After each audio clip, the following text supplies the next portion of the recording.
First and foremost, welcome to the Hag's Hut for Dragonbane. This is one of my favorite one-shots. It's tough. It's not super easy, but there's a lot of loot. So if you like loot, this is the Monty Hall right here. Where we start. The humble home is cold and empty. The two villagers, Wallum and Igfried, post a picture of them, are beset with grief. They produce a small pouch from under a floorboard near the hearth. "Take it, please. It's all we have. Bring back our daughter, Rena.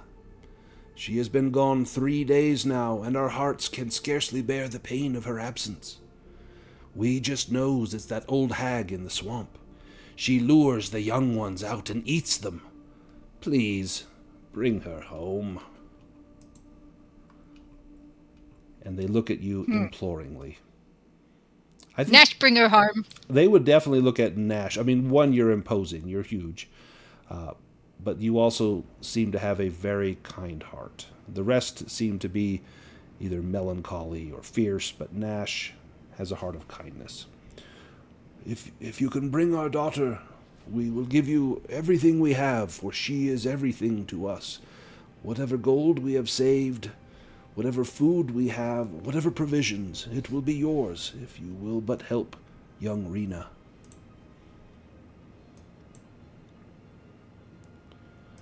Do you accept the quest? Yes. I do anyway. I figured that you would, even without the rewards. This is why we bring Tina.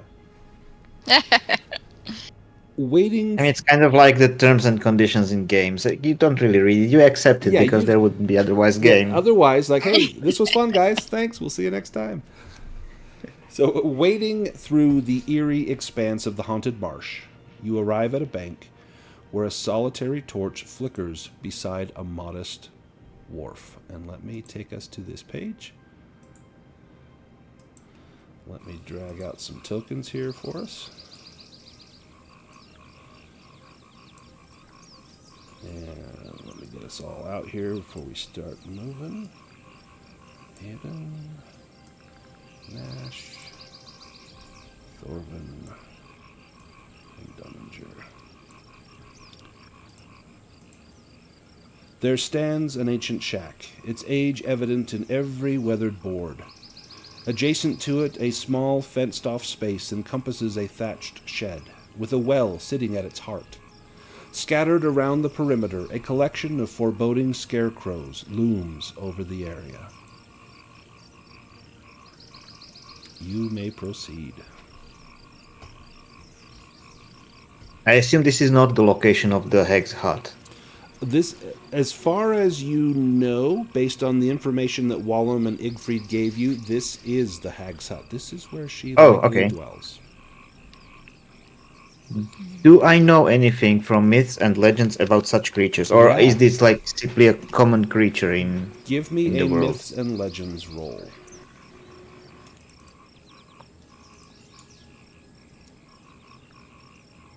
Yeah, I may know something. So you know that hags, what people call hags, are often misunderstood. Any female, whether she's an old maid or a widower, a widow, or anyone that practices any sort of magic or earth magic specifically, people might call a hag. But there are myths and legends about specific witches that dwell in the swamps, that engage in blood magic, that have been known through legend and myth to perform acts of great evil. To them, it would be not any more evil than a spider taking a moth in its web, but to civilized folk, it would be most irregular. Now, Skull, give me an awareness roll. And Thorvin, give me an awareness roll as well.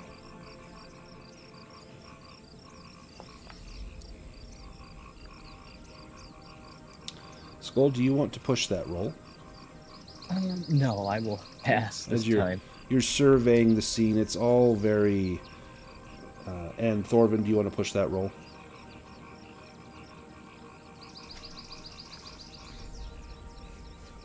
It's all very run down.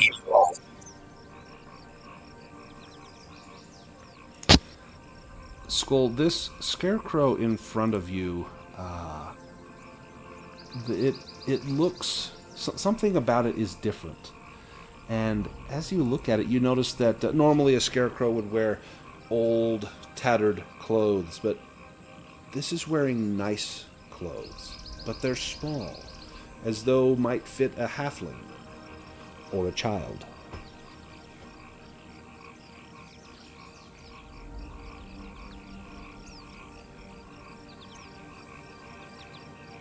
Nash, give me a spot hidden roll as you see these children's clothes on these scarecrows that seem to be mostly unweathered. Well, that's a success. That is a success.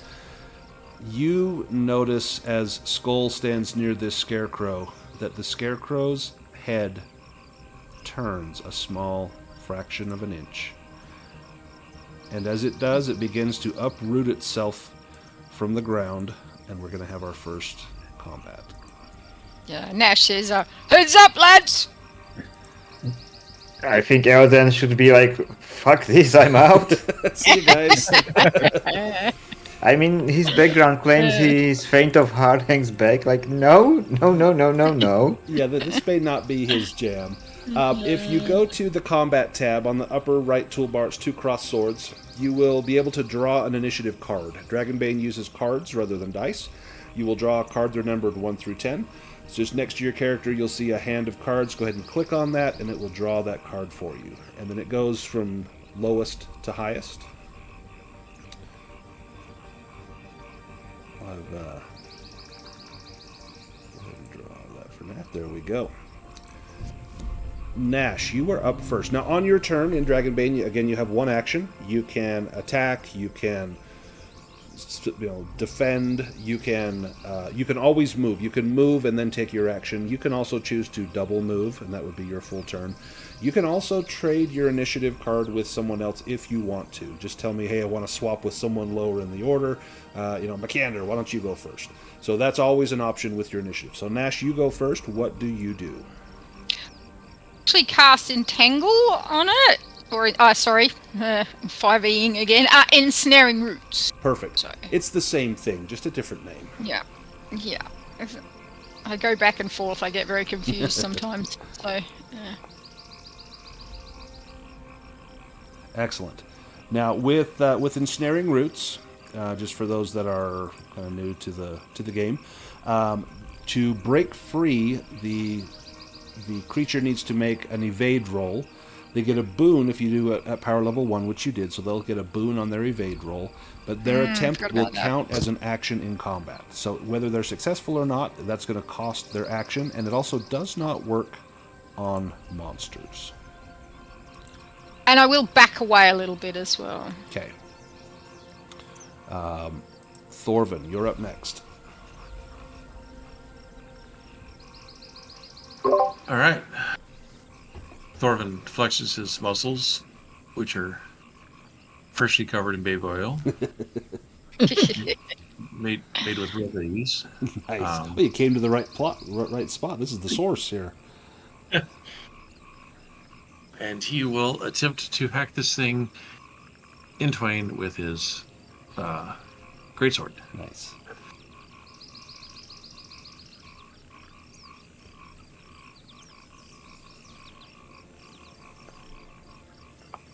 Oh, that was almost a dragon. Do you want to push that? Yeah, he gets angry when he misses. Oh. I mean, he gets really angry, apparently. Yeah. Skull. William? Bolstered by Thorvin's appearance. Not his attack, but his appearance. Yeah, well, he's a big guy, and I'm sure that kind of takes the heat off a little. Scary guys. He's going to try to move here. I'll do an evade. Oh. So if you move out of an opponent's area, their range, you can make a free evade roll. If you succeed, you can move away from them. If you fail, they get a free attack. So Skull is able to move past this Scarecrow without provoking that attack of opportunity. And now you are in range of your long spear.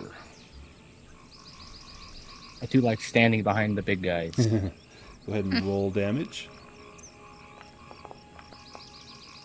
Oh, nice. 14 damage. Let me apply that. And you managed to take it out shortly before it could even uproot itself. Aoden, you would be next. Give me an awareness roll, Aoden.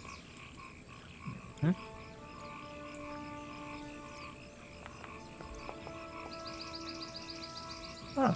You see movement further The on. most narrowest success.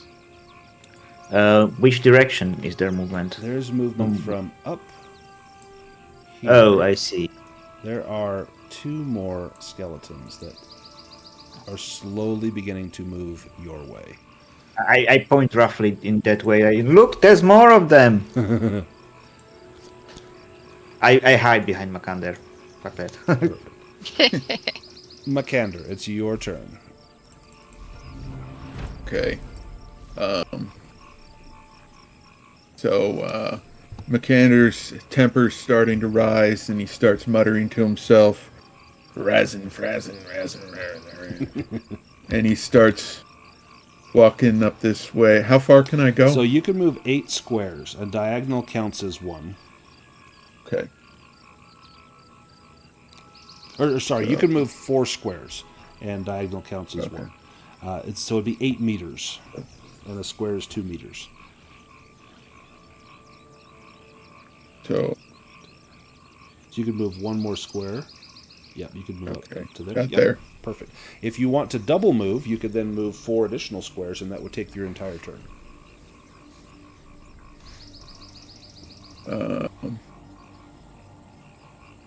yeah, I might as well.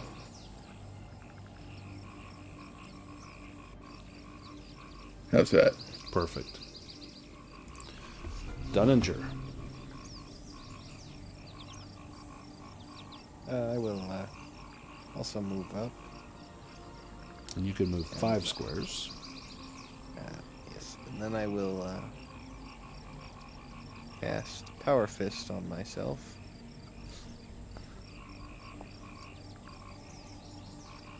And you do. That, I believe that increases your The bludgeoning damage of damage. my unarmed attacks. So Yep. instead of doing d6, they'll do 2d6 damage. Perfect.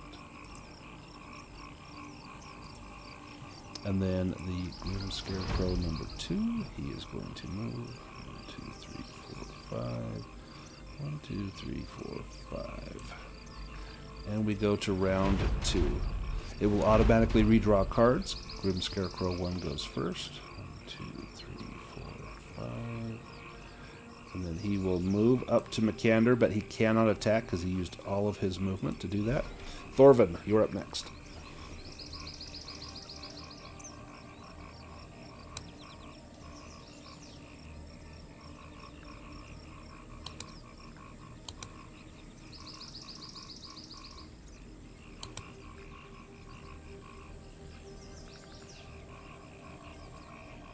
Also double move. Okay.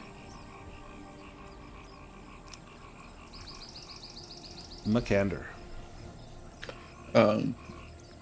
Can Makander attack from where he is? He sure can. So to attack that Scarecrow, you'll want to target him.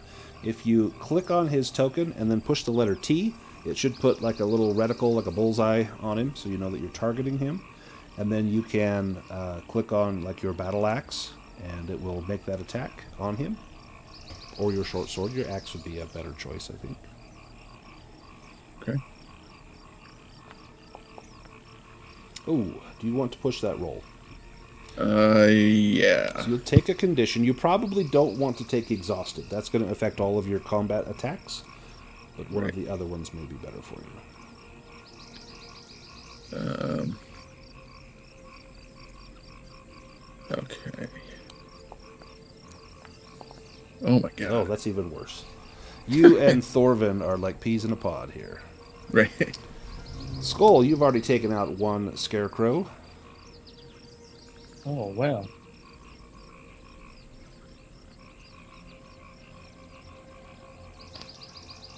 Sitting behind my candor, now that is real security. Oh, there we go.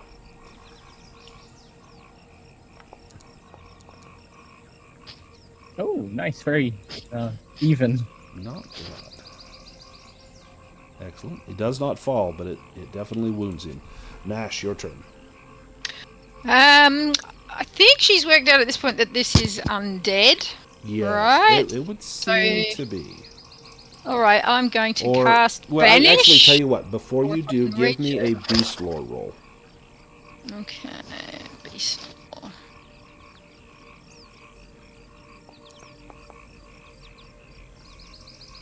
You actually know that it is not undead. However, it is the spirits of demons. This is demonic. Now, I believe Banish also works on demons.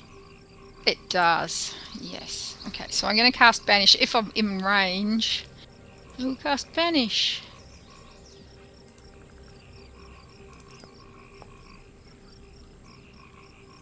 Yeah. Yes.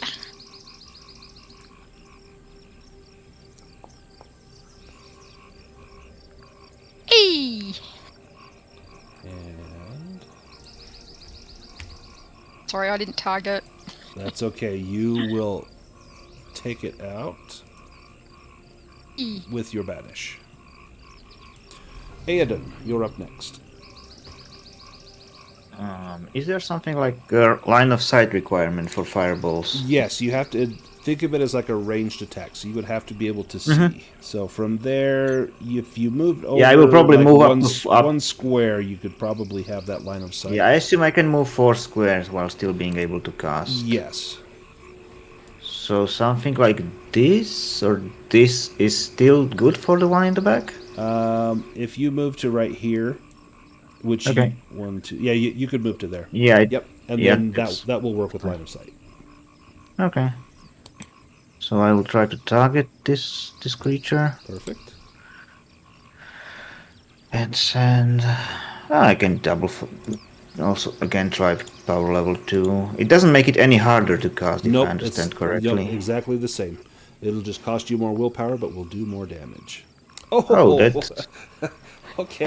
it will do damage, it just don't know to who. So the good news, if you survive this adventure, you'll now have a chance to try and improve your elementalism spell. However, now I need you to click on that mishap magic. Okay. Button. Ooh, you have a magical disease with. Hey, it's very good. Roll to see Magic what the herpes. virulence is. Oh my gosh! Okay, virulence 13 disease. This is like you and everyone you come into contact with during the next shift, which is like 6 to 8 hours. So let's just roll that now. I'll have all of you give me a Constitution roll. I'm going to roll for the disease. Oh. The disease rolled 13, so it rolled its virulence. Dunninger, you are just fine. And Aedan... Oh, Nash. Oh, no. Aedan looks good.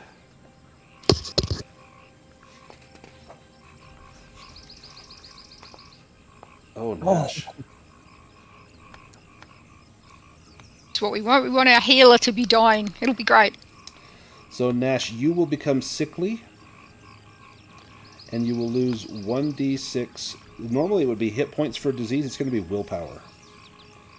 And while you are sick, you cannot heal hit points, willpower, or conditions. And that will last for the shift. But she can't heal herself then now. Correct. Yeah. So tell me again what she can't do. She just can't heal anything. Yep, cannot heal hit points, willpower, or conditions. And she can't do that for other people either? Correct. Or she can still heal? No, sorry. You can heal for other people, just not yourself. And this disease can be healed by me or not? Not on yourself. No, but by me on others. Oh, yes. Actually, let me look this up real quick.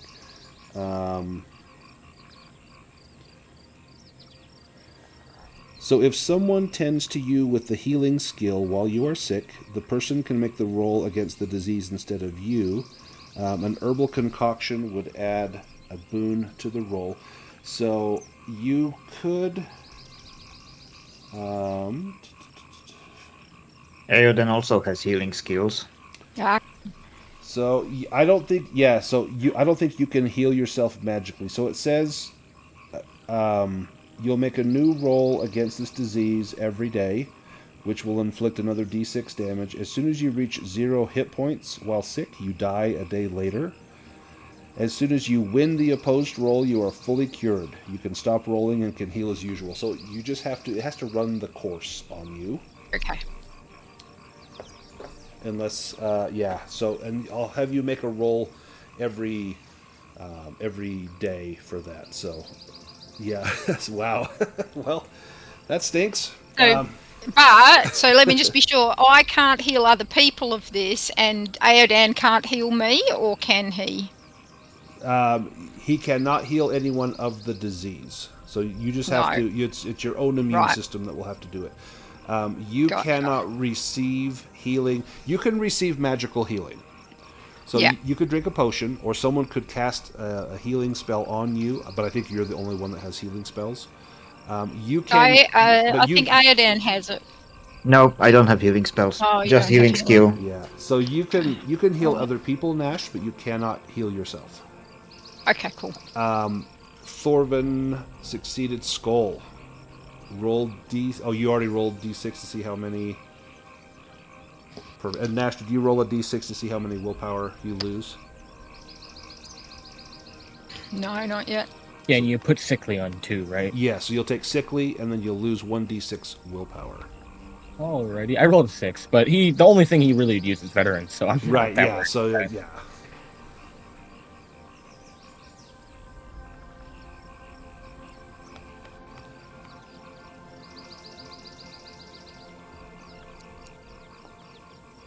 Two. Not bad. Not too bad. Not bad. The Scarecrow. It will move up, and then it turns out these are monsters. So your entangling roots wouldn't have helped it anyway. And it does a terrifying glare. This is going to be a fear attack on everyone within 10 meters, which will include Aoden, but not Nash. Yeah. You need to make a will roll to resist fear.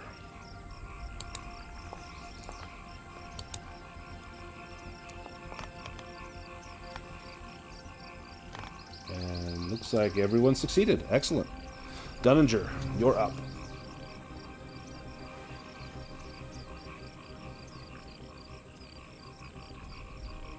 I will make an alarmed attack. Ooh. Well, I will... Let's see. Become disheartened. There we go. And then add another 1d6. Ooh, 9 points. 9 damage, yes. Nice. Excellent. Dunninger, you're up next. Well, I will hit it again with my fists.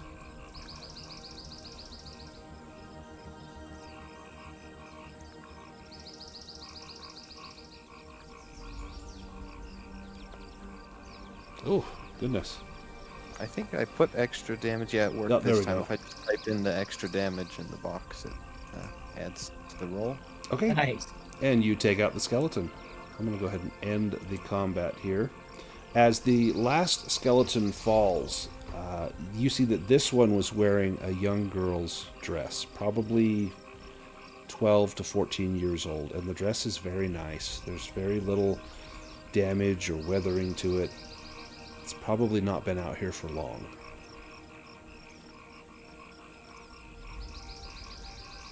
Yeah. And from back here, you can see there's a small fenced-in yard that looks like it has a well. in it, as well as another small building. The windows on this hut, this shack, are blurred, stained glass windows, and they could probably be broken into. But there's also some doors. The doors, they don't look like they're very sturdy. There's a door right up here you could easily open. There's a window here, and there's a window over here on the other side.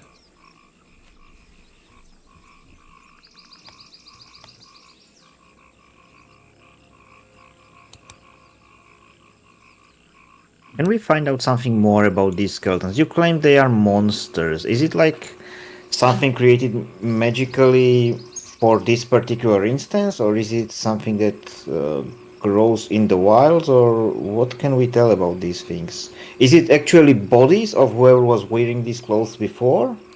So what you see, there are some bones inside these skeletons, but they are, or excuse me, inside these scarecrows, but they are essentially just canvas and burlap bags filled with straw. But some of the limbs do have bones, and that's likely what made them able to move and attack. These are very much animated items that some demonic power has been used to animate them, and this would fit in with some of the myths and legends that you've learned of hags. That some of them may dabble in the demonic arts, and perhaps that is what's going on here. Okay. Thorvin, the door is locked. It could be smashed down, or you could try to pick that lock.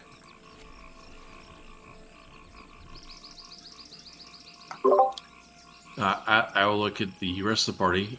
Do any of you have lockpicks? I don't think we have a rogue.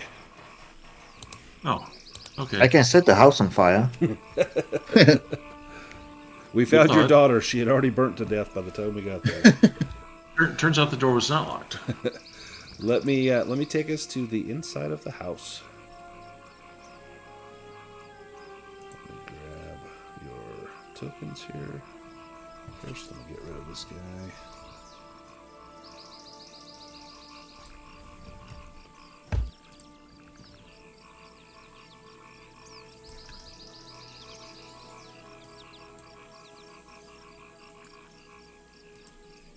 And let's take this here.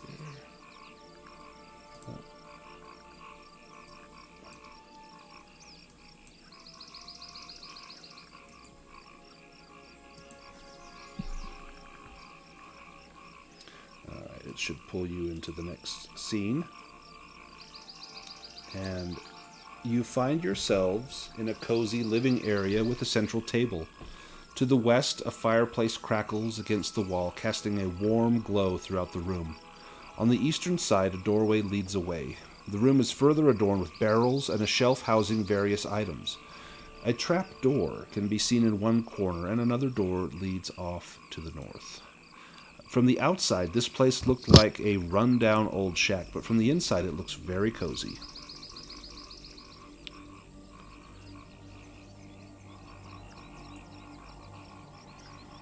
And Dunninger, you can go ahead and activate that light. There we go.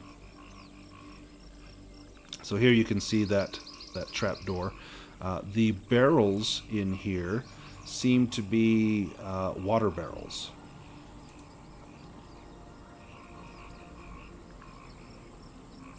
Oh, let me.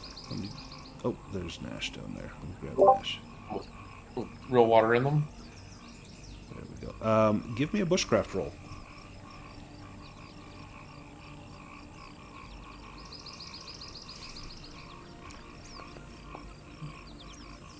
The water looks to be normal, clean water, as far as you can tell.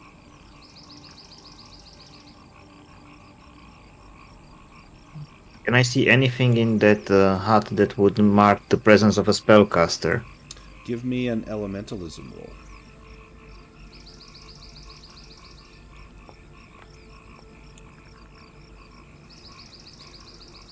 Nothing in here, but if you... Do you have sense magic for one of your magic tricks? I don't think you No. do. You don't. Nothing in here. That the fire looks to be natural. It's not a spell. This looks like, if your grandmother had all of her knickknacks in a room, it kind of looks like that. Like maybe some kind old lady lives here. Thorvin, the door in front of you is locked.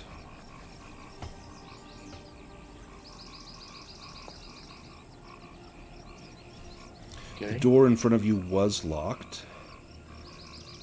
I checked for traps by ripping the door off its hinges. It worked. Can McAnder listen at the door he's at? Yes, give me an awareness roll, McAnder. And Tina, are you back with us yet? I've dropped right out. I'm just going to try coming in with a different search engine. Okay. So, I know Chrome Just see if works best with Foundry. yeah, I'll come back in Chrome. And I'm going to delete your token. I'm going to pull out a new token for you, too. It's usually I'm not gonna okay. push that. I don't know what's happening today. Is this door locked that McAnder's at? That door is not locked. But as you listen, you hear nothing. Now, Okay. Thorvin, to the north, you find a bedroom. The door creaks open to reveal a small bedroom. Against the northwestern wall lies a bed, and beside it sits a chest. A large brown bear rug occupies the center of the room. Against the northeastern wall stands a bookcase brimming with tomes. South of the bookcase, a small desk and chair are positioned, with a single closed book atop the desk, alongside a mug.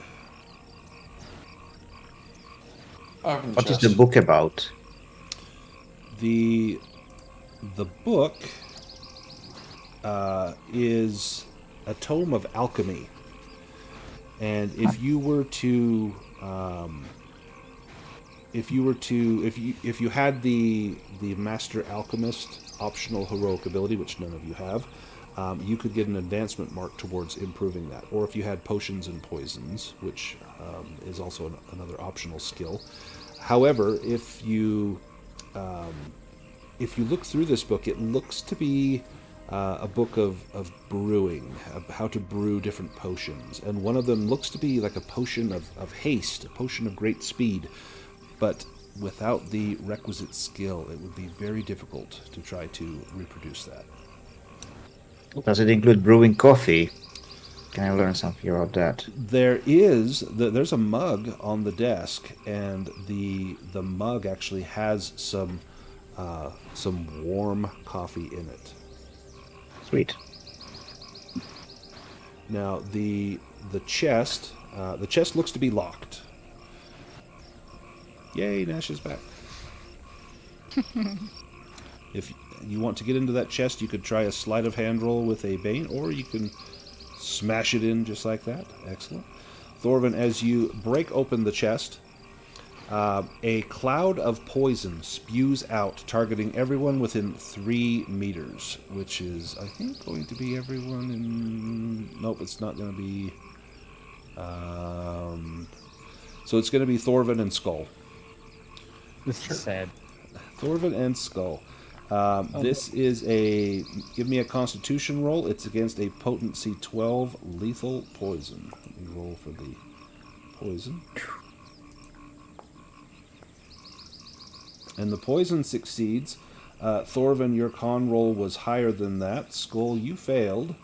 Unless you want to push that roll. Yeah, I'm deliberating. I mean, it's pretty tough with a Bane. I know, right? Being sickly and all, but maybe... Yeah. Oh. And it's a lethal poison. So, and Skull, by pushing that, you did get lower than the poison. So using the standard poison rules, you would have the limited effect, which is you take 1d6 damage on your... you take 1d6 damage on your next turn. If you use the my poisons made easy, in this case it will be the same because both of them succeeded. But had you failed, you would take 1d6 damage per round until you hit 0 hit points. And so you'll each take 1d6 damage. can't believe you farted that loud, Cat. Yeah, it was quite loud. That's what he Out gets of for- curiosity, Yes. for funsies, I have a spell called Gust of Wind. Is it possible to cast it in some lower power, like to next time, like try to clear out the poison gas, or will it just spill it all over the room? It would- Because I can't cast it on low power. Yeah, so there's no low. I love the idea. There's no low power. What I would probably do is let you roll with a Bane, just because it's a great idea. I'm all about team fun, and so I think if you rolled it with a Bane and succeeded, I think there would be a chance that that would definitely take place. I love that idea. Okay. Inside the chest, you find some stuff. There are 2 treasure cards. Roll that. There's a heavy crossbow and 4 gold coins. You also find some additional monies. Let me grab that real quick. And I'll list that. Oops. What do we got here? 10 gold, 39 silver, 64 copper. 64 copper.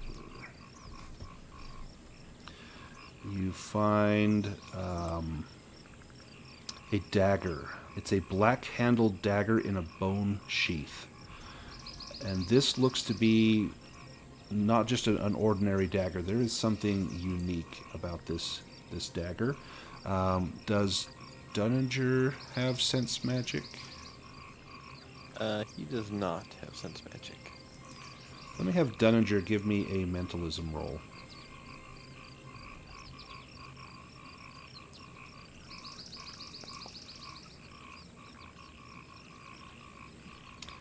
You can push it if you want. Without pushing it, you're not sure what is unique about this dagger, other than it looks like perhaps it's a master-crafted dagger. But Ogre. Is this natural? yeah. Do you have sense magic, Nash?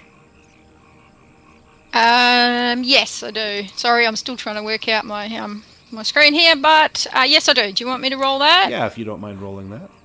Sure.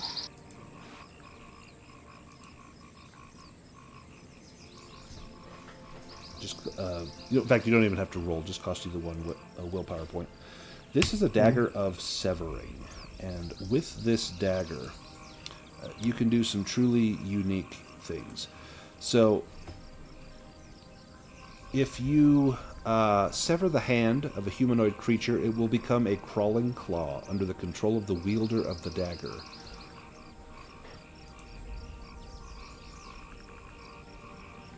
If one of you wants to take that dagger, I'll let you decide who gets it. If one of you wants to take it, you can just drag that from the chat bar onto your character sheet. It's like the sort of thing Dunninger might like. Yeah. Yes, could I cast Power Fist on the hand? That'd be good.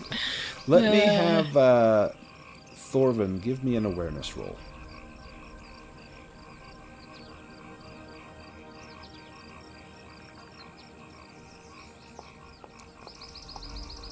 No. Nope.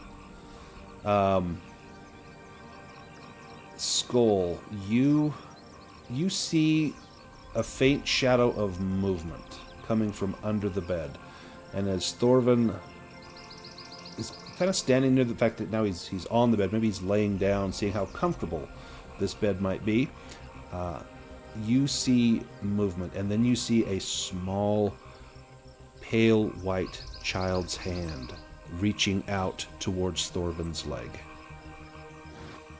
It's tiny, like if it were a 1-month-old baby. This little baby's hand reaching out with a claw-like hand for Thorvin's leg.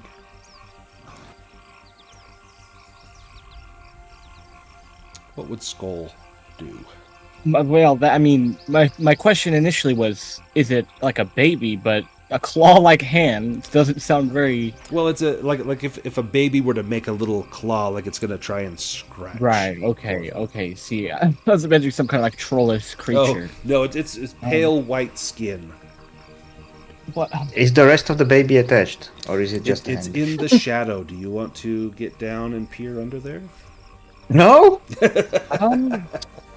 Yeah, fuck it. Why not? Yeah, absolutely. It doesn't. He's not gonna stab it. It could be. We're looking for something here.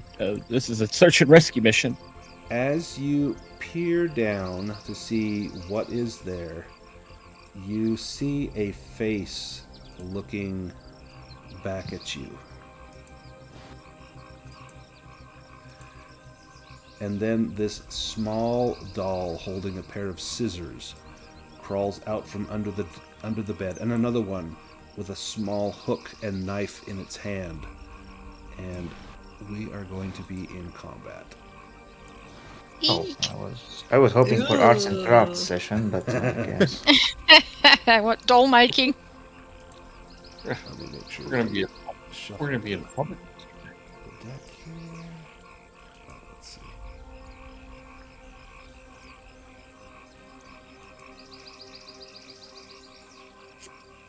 Can I tell what are the dolls made of? In the sense, how flammable are they? Ooh, they look quite flammable, actually.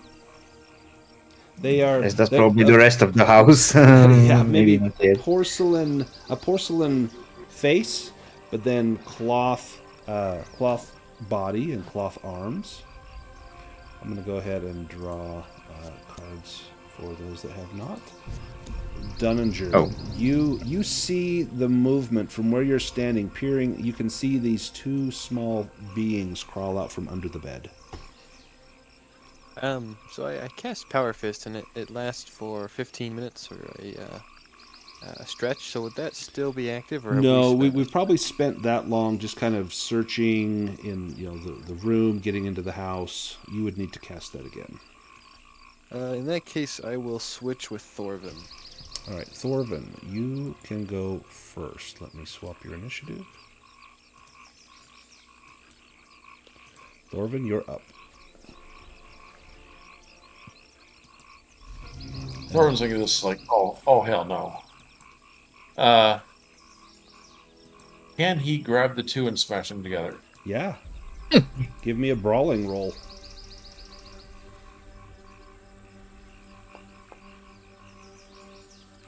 Oof. You might have to get a little disheartened by that. Oh, nice. Oh, excellent. Nice. Do you want to double your damage? I will, sure. Okay, so that's going to be 2d6 plus 1d4.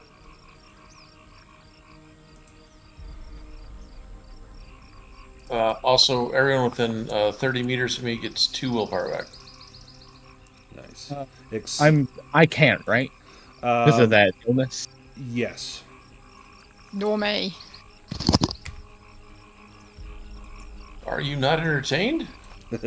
Not particularly. Don't. It's not personal. I'm a little ill, you know. Yeah, all you see is that he grabs two babies and just smashes them together. And you hear them begin to cry in that high-pitched child's wail. Skull. But I assume they are not exactly bloodied. They are kind of dropping porcelain Yeah, pieces. bits of cracked porcelain, maybe stuffing falls out of them. Probably a waste, but why not? Yeah, we'll activate. There we go.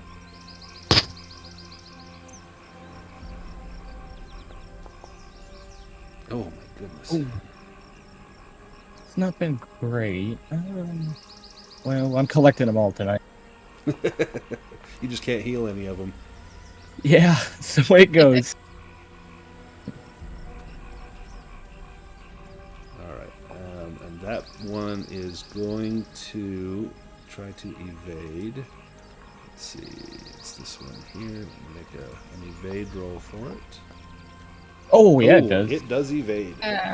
So it That's- evades, and it will move one square. It's going to move up towards Mikander. That will take its action. Aedan, your turn. Okay, so I understand correctly the staff that it has a range 2, or should I can I attack from the doorway like here, or should I stay where I am or somewhere So here? range How close 2 do I have to would be be. to smack it? You'd have to be pretty much adjacent to it. So range 2 would be Okay. 2 meters, or basically the next square. Yeah, one square. Yeah. Okay, I will try to smack the one that is still closer to Thorwin. That one That's has close to me. a small hook and knife in its hand. I guess I can just click. Let's see what happens. Well, I don't punch anything. I'm No. not pushing that. I just miss. Okay. You swat at it, but it's not going anywhere. Nash. Kind of don't want to hit Thorwin in the hand. Yeah, he is technically was holding it. Nash is going to step forward and attempt to banish it. Okay.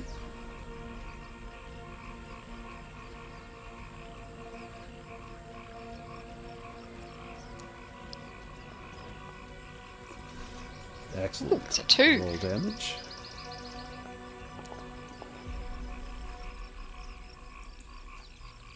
And you were attacking the one right in front of you? Yeah, this one up here. Sorry, I will eventually get the handle of this. Alright, I'm just going to step back again though. If I You can get her to see, move. you see the life leave the body, and the doll clatters to the ground, completely lifeless. I think Nash would say something in her own language, hoping to release whatever that was, if there was a spirit of a child once in that doll. Give me an animism roll. McCander? Sorry, Nash. Give me an animism roll. Oh, Nash. Okay. Yes, as you banish whatever is in there, you hear a dark guttural curse, and it's in the demon's tongue. You hear it as though it's echoing far in the distance, and then you hear the small laughter of a child that grows still and silent, and you get a sense that its soul has now gone on to wherever souls go. But the demon has been cast out, and the soul is now freed. She gives thanks to her gods for the help. McCander. And then you get to watch McCander take a battle axe to this child, so how lovely. Yeah, he's gonna bring the battle axe straight down on top of its head. You hear it, no, mommy, no. Just as it.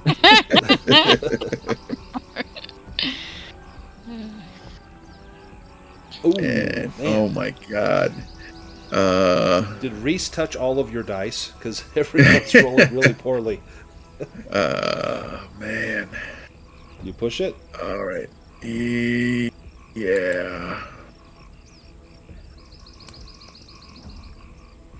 Yes. There we go. Roll damage. As long as you can do 5. Oh, yeah. Yeah.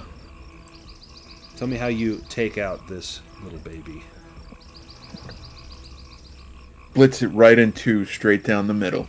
You hear the shattering of porcelain and then the ripping of cloth as the doll is rent in half. And black smoke pours out of the hollow inside of the skull cavity, and it seeps out through the cracks in the wall out into the swamp beyond. And everything begins Nash to grow missed that still. one. Oops, let me get the swamp going here. They're still in the swamp. There we go. But the threat has ended. You have won the day, at least in this room. Do these baby dolls have any sort of human bones inside? Like the scarecrows had before? As you sift through, all you find are a few baby teeth. Oh, good. Not creepy at all. None of them had golden teeth for loot. Nope, no golden teeth. Lame. And then I will try to look into the bookcases if there are any other interesting books. So, there are a number of books on various topics, and what you can do is you can choose a topic that might interest you, and you can make a spot hidden roll. And if you succeed, then you find a subject that you're after, and if you read it over a stretch of time, which is 10-15 minutes, it will grant you a boon on your next roll just once per the subject. The subjects can be beast lore, bushcraft, crafting, or healing. So if any of you want to search for a book of that sort, give me a spot hidden roll. I was trying to find something that could cure magic herpes. Oh, nice. Yeah. Well, I mean, you only caused it, so it would only be fair. So do I think. So, Aiden, you find a book on healing. I will I'm not rub pushing. I'll rub the porcelain doll blood on myself to refresh my baby oil. Nah, yeah, somewhere in here there's like a duck press, but it's what she puts babies in and squeezes them to get the baby oil out. Aiden and Dunninger, you also find something in here. What subject were you looking for? Perhaps. I can give you the list again. Where was it? Was I believe bushcraft was an option? Yes, beast lore, bushcraft, crafting, or healing. Yeah, I think Dunninger's looking for bushcraft. Yeah, you do find one. It's on the flora and fauna of the swamps. Discusses the different animals, roots, and you see that many of the pages are dog-eared, and small notes have been written in there about this particular lizard is good for curing a sore back, and this root here can be ground up to add vitality to a small child, and this other book is good for teething pains, and another book that another page that discusses about which robin's eggs and in what state are best to nourish young growing bodies. What about Aiden? He was looking for the magic herpes, so I was that's really right, looking for that's right. something. For something that rumored hags are sometimes doing actual herbalism, like not cooking outright alchemy potions, but just knowing which herbs to use to Yeah. make better teas. That sort of thing I was looking for. You do find a book, and it discusses different natural remedies for ailments. And there is one that looks like it could possibly help with this magical herpes that you have caused to fall upon Nash and Skull. This would give you, when they make their next attempt to shake the disease, if you make the healing roll, you'll get a boon on it. You may have a Very chance good. to try and recover that. Cool. Likewise, in the room, there is...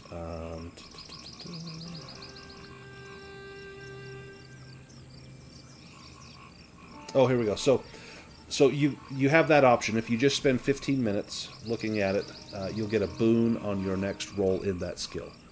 If you spend an entire shift, which is 6 to 8 hours, studying that tome, and then you will make an intelligence roll. If you succeed, you'll get an advancement mark on that skill. This is as though you were tutored by a teacher. Are there any books on like acrobatics or anything? No. So all she's got are books on bushcraft, beast lore, crafting, and healing.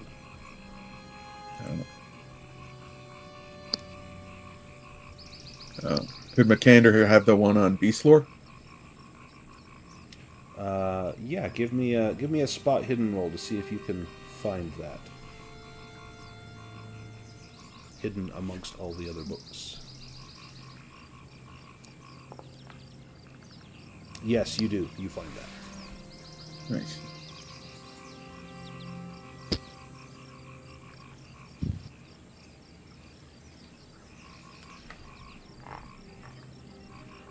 Well, Dunninger, he will put his book back unless someone else wants to use it.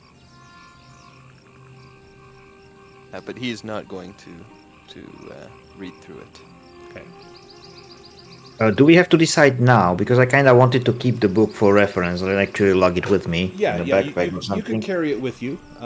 In which case, let me grab a book. Let's see. Like for practical purposes, I do not think I will be spending a shift to read it, but maybe during one of the rests I will spend the 15 minutes to make the proper treatments. So let me add this book to your inventory, and then I'm just going to edit it really quickly. but it is a book of healing, so that you can recall what that does there. Perfect.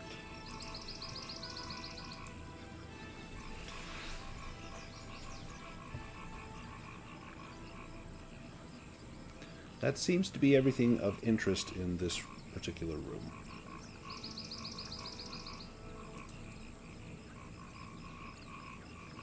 Yeah, I guess then there is one remaining room and the trapdoor. Yeah, Dunninger, do you open that door there? I do indeed. As you peer inside here, this looks to be a kitchen. And you enter a Oh, dear. narrow, dimly lit... Oh yeah, what could be in here? A narrow, dimly lit kitchen. The floorboards creak, and a musty scent permeates the air. To the north stands a worn wooden desk, scattered with a variety of cooking tools. To the south, a large stone oven dominates the wall, its surface blackened by use. In front of the oven sits a bench. The west wall is lined with a shelf holding a half-dozen dusty bottles of wine, their labels faded and peeling. The east wall features 2 more shelves, cluttered with an assortment of jars, jugs, and a cooking pot. The room has a very claustrophobic feel, with doors leading away both east and west. On the table, you see a chopping board, an iron pot, a jug of water, and a cleaver. On the eastern shelves, there's another cooking pot, there's a jug of wine, there's a jar of pickled eggs, which would provide about 3 days' worth of rations, and a jar of marmalade, which would be 2 days' worth of rations. But the real I can treasure carry in those. here, the real treasure is the wine shelf. There are 6 old bottles of wine. 4 of these are worth 1 gold. One with its label still intact reads Crown's Reserve and is worth 10 gold. There is 1 bottle without a label, and it looks as though it has been aged for quite some time. And it's a dark wine, but you're not sure exactly what it is.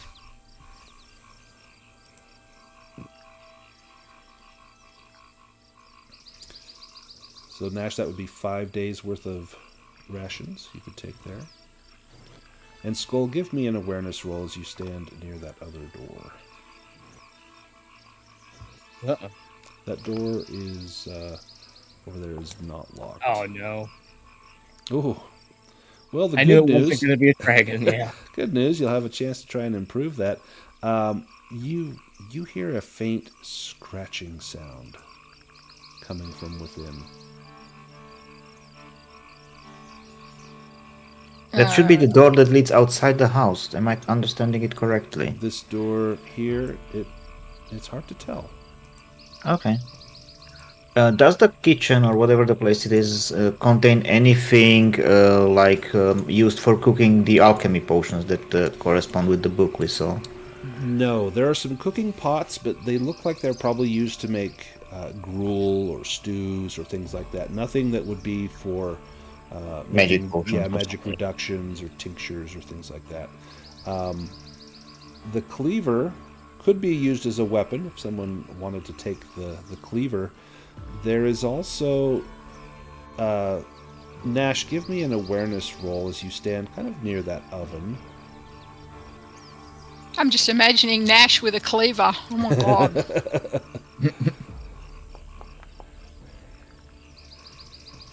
There's heat. Perhaps residual heat coming out of that oven. The door is shut. I would definitely open it. You're immediately greeted by the smell of cooking pork. It's this kind of sweet sort of smell, and you see inside there's a pan, and there is a small looks like a haunch, a joint of pork in there, but it's not as big as you might expect from a pig. It's quite small, and yeah, pork with quotation marks. Give me a healing roll, Nash. Nash going to smash Hag. Yeah, you maybe shake the pot a little bit, and some of the vegetables move out of the way, and this looks like it's the lower leg, a hock of pork, but there's a foot, and it's not a trotter. It's a human foot, and it's small. How old This was is not a Rena? duck Do we foot. know? How old is Rena? Is she a really small child? Probably about 12 to 13. Okay, a little bit too big for this Yeah. piece of meat. This is smaller. This is like 6 or 7. Okay. But I assume that the clothing outside could be in her age. Yes, On the absolutely. scarecrows. Absolutely. Now this meat does smell quite good. If anyone is feeling peckish, there's definitely a ration here. You'd hate to see it go to waste, perhaps. I'm trying to get off eating humans. I'm not going to eat this one. Yeah. How old was Rena? I've met some really nice ones, so I'm This trying one not is to eat very them nice anymore. with a little rosemary and a nice thick gravy.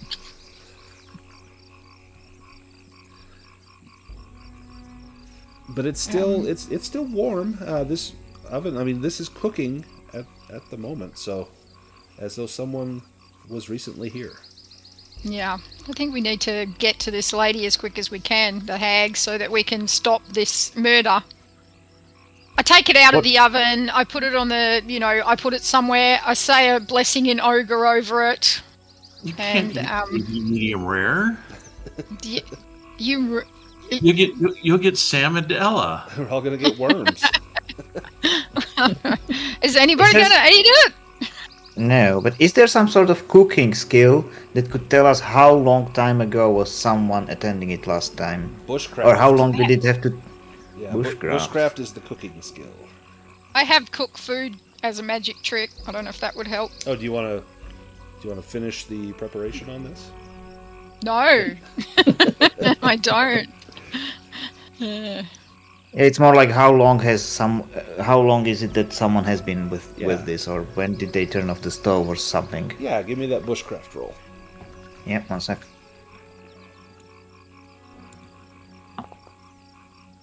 Oh, this has been Jesus cooking Christ. for There is no bell curve. Yeah, exactly 75 minutes is how long this has been cooking. So it's going to be tender. Most of the fat has rendered, but it's still, it could do with a little bit more time, maybe another 30 minutes, and you think it would be just perfectly savory and tender. So if someone was cooking this, they did not exactly flee 10 minutes before we arrived, but they must have left before earlier. Yep.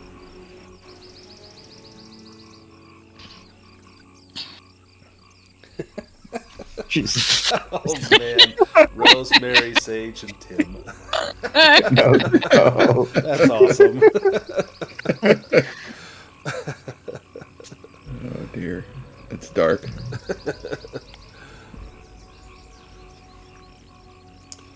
Where do you go from here? And does anyone need a rest? You can always do your round rest. You get one of those per 8 hours. If you need to do a stretch rest, that would be a 15-minute rest. You would get one of those per 6 to 8 hours. A rest's not going to do me any good, right? No, it's not.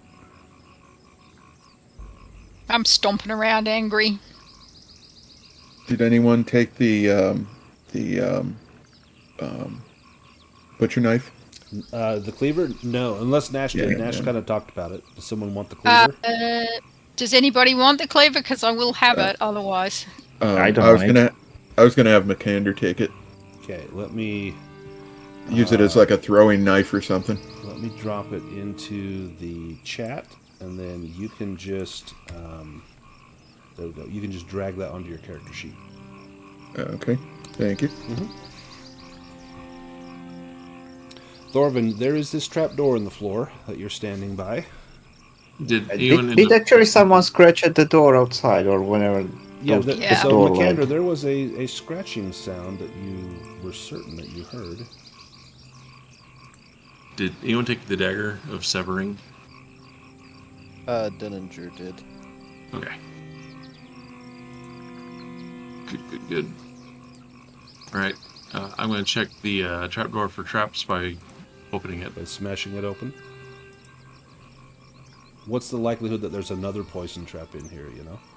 It's actually does not seem to be trapped, at least when you smash it, it doesn't trap, but you do see a long ladder leading down into darkness. Going to light a torch. Gonna head down. And then I'm going to do a fireman slides down it. Nice. The baby oil just lubricates the movement. And let me. Does everyone follow, or does just Thorvin go by himself? Erden might be watching from above, but not entering inside. No, sir. Okay. Let me drag Thorvin to this map here.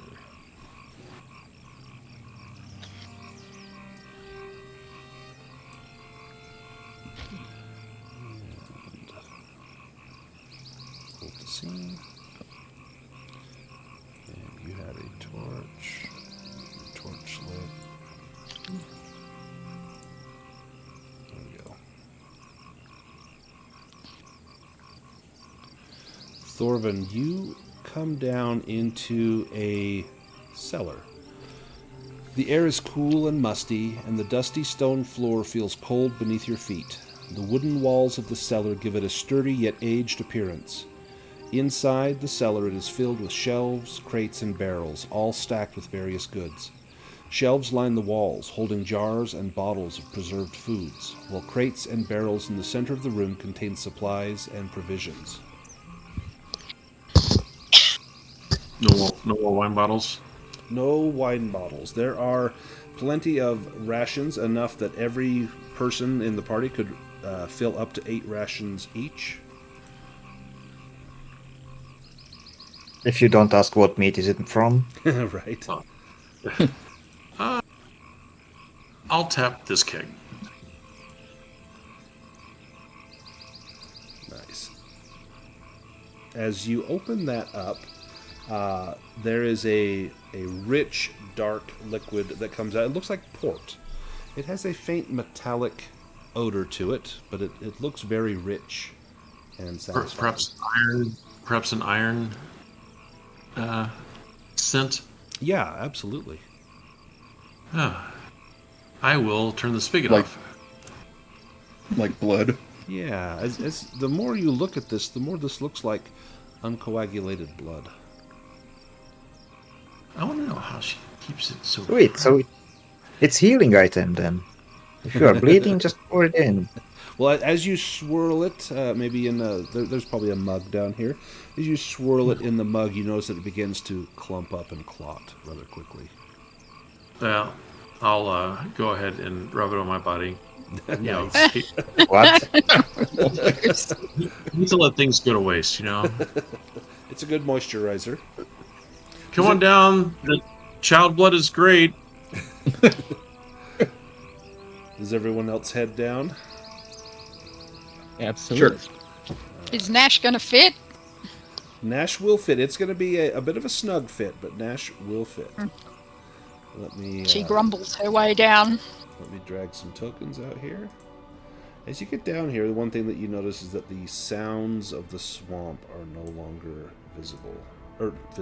auditory, no longer within range of your hearing. The tunnel is quite snug for Nash, but you managed to get down there.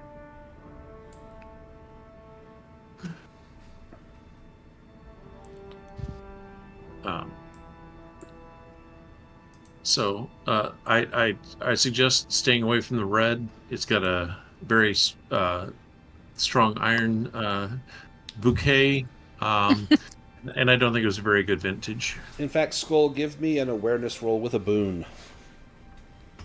Uh-oh.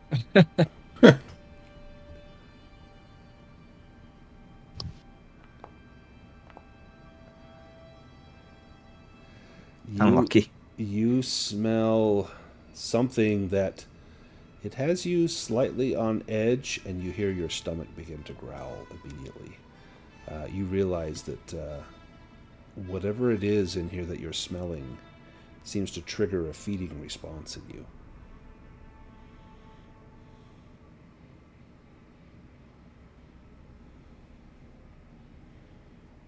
I mean, is this just a storage place, or are we looking for a secret door? Well, give me a spot hidden roll if you want to Probably. look for anything secret. I did not see any obvious secret doors. If it's up to code, there'll be a sign that says exit. This way to the egress. The great I'm not pushing egress. it. Yeah, you look Someone- around. There's a lot of shelves. There's a lot of things to kind of dig through here. Yeah. McCann, I was trying to look for anything that was, again, still looking for the potions that have been brewed somewhere. But I guess I will take so anything. still nothing in here. However, Aedan and Dunninger, as you walk around Oh, the there- room, where Not the one I Thorvin saw, is yeah. standing, Dunninger, you notice that there's a very faint breeze down by your ankles coming from the wall right here near where Thorvin is standing. And as you get close, you see the telltale outline of a secret door, and a panel opens up leading into darkness. Trying to lick the blood off me, cat. Stop it. You see a short hallway that abruptly opens into a cavernous chamber. Light flickers from a nearby fire pit, casting a dim glow across the vast space. The chamber is filled with shelves and racks brimming with an assortment of equipment, everything from weapons, armor, scrolls, and books to jars of mysterious contents. What stands out the most, however, is a globe and a huge telescope. There are a number of passages that lead away.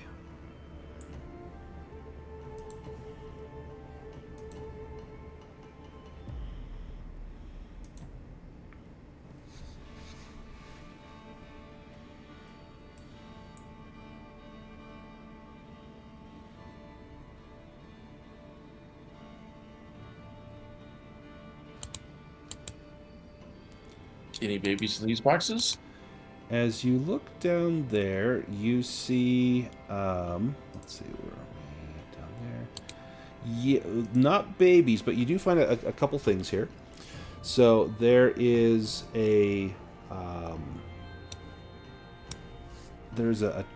several chests, many of which contain rather mundane items, things like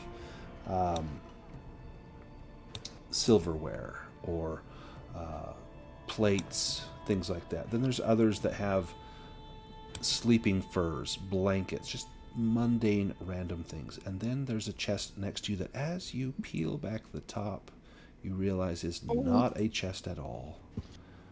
Oh no. Oh no. It is a mimic. Nice.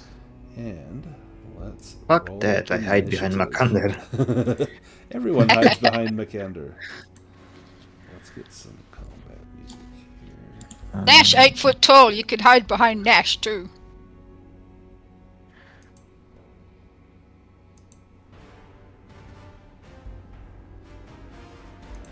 This rolled up for us. All right, Thorvin, you're first. You react quickly to the chest as it opens up, showing teeth.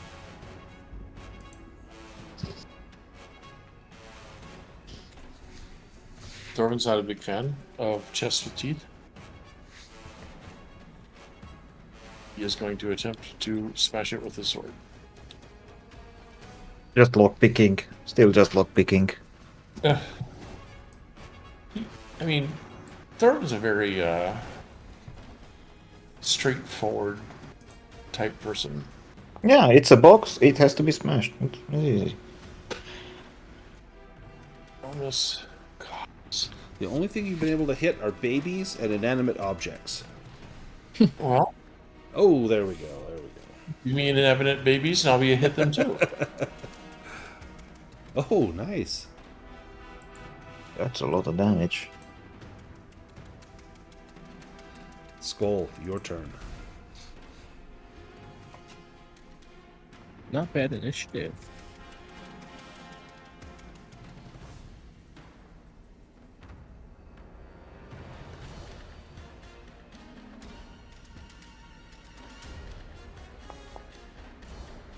Oh, Boy, you don't have many pushes left. no, yeah, I think I'm gonna save him for a real special moment. Aedan.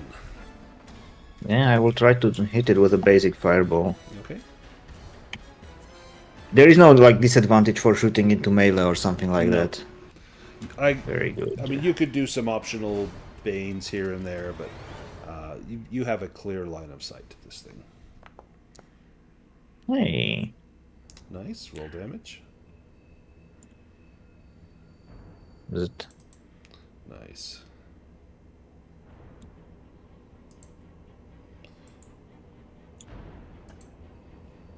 Excellent. Blow a fire. Nash. And Nash is going to body slam. Ooh. So I will use body slam, and that means that I'm going to use a brawling roll with the boon, right? Yep. Brawling with the boon. What she's trying to do really is smash into it and then hold the lid up so it can't bite. Oh, Oh, man. God. Unlucky. Oh, I'll go for dazed. Good thing you had the boom. Yeah. Yeah. There we go. 2d6 damage.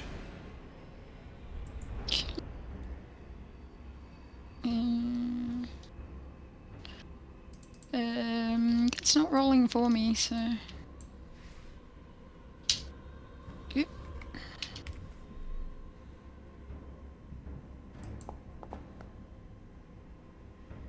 There we go. Did she get a hold of the lid of it? It's just like kind of wrenching it back. Yeah. So with the body slam, you have it in your grip, and you've got your arms around it, and it's trying to open the mouth, but so far you've got it shut for now. But it is Trying to thrashing open its about. mouth. I'm trying to hold its lid up so that hopefully Thorvin can just like stab it right in the got middle. it. Yeah, so instead, Yeah. so scratch what I come on, just said. Thorvin, get it! Yeah, you leap on it and you just kind of rip the mouth open so that a thrust or an axe right into the open mouth will deal maximum damage. Makander, you're up next. Okay. And so he's gonna just start hacking into its mouth.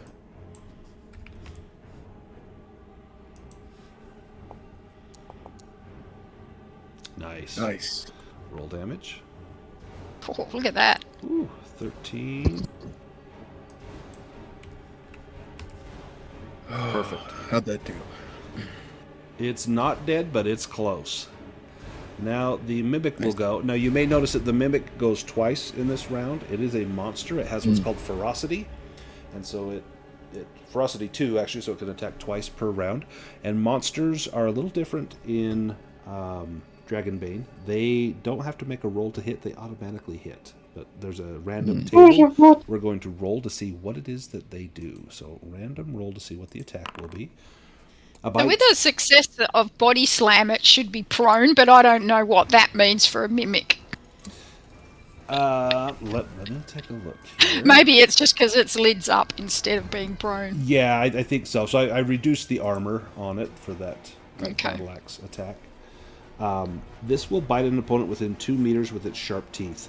And I'm going to randomly choose. I'm going to roll I'm going to roll a D3. A 1 will be Thorvin, 2 Makander, 3 is Nash. So we will see which one we get. Nash. So it's going to bite. It clamps down on your hand. Well, Fair. can't Makander do Guardian? Guardian. Yes, you can do Guardian. Yeah. So go ahead and do Guardian. That'll cost you the 1 willpower, and then you will take the blow. Right. And it hits you for 8 points of damage, which I think you have 6 points of armor, so you'll take 2 points of damage. Okay. And I just check those off on my thing, right? Yep, correct. Yep. Perfect. Okay. Dunninger, and then the Mimic will go again. This ogre tastes like duck. So I have a question. I wanted to maybe use levitate, but it says that it works on a person or an object up to human size. Would this count as human size? Yes. All right. Well, then I'm going to levitate the mimic.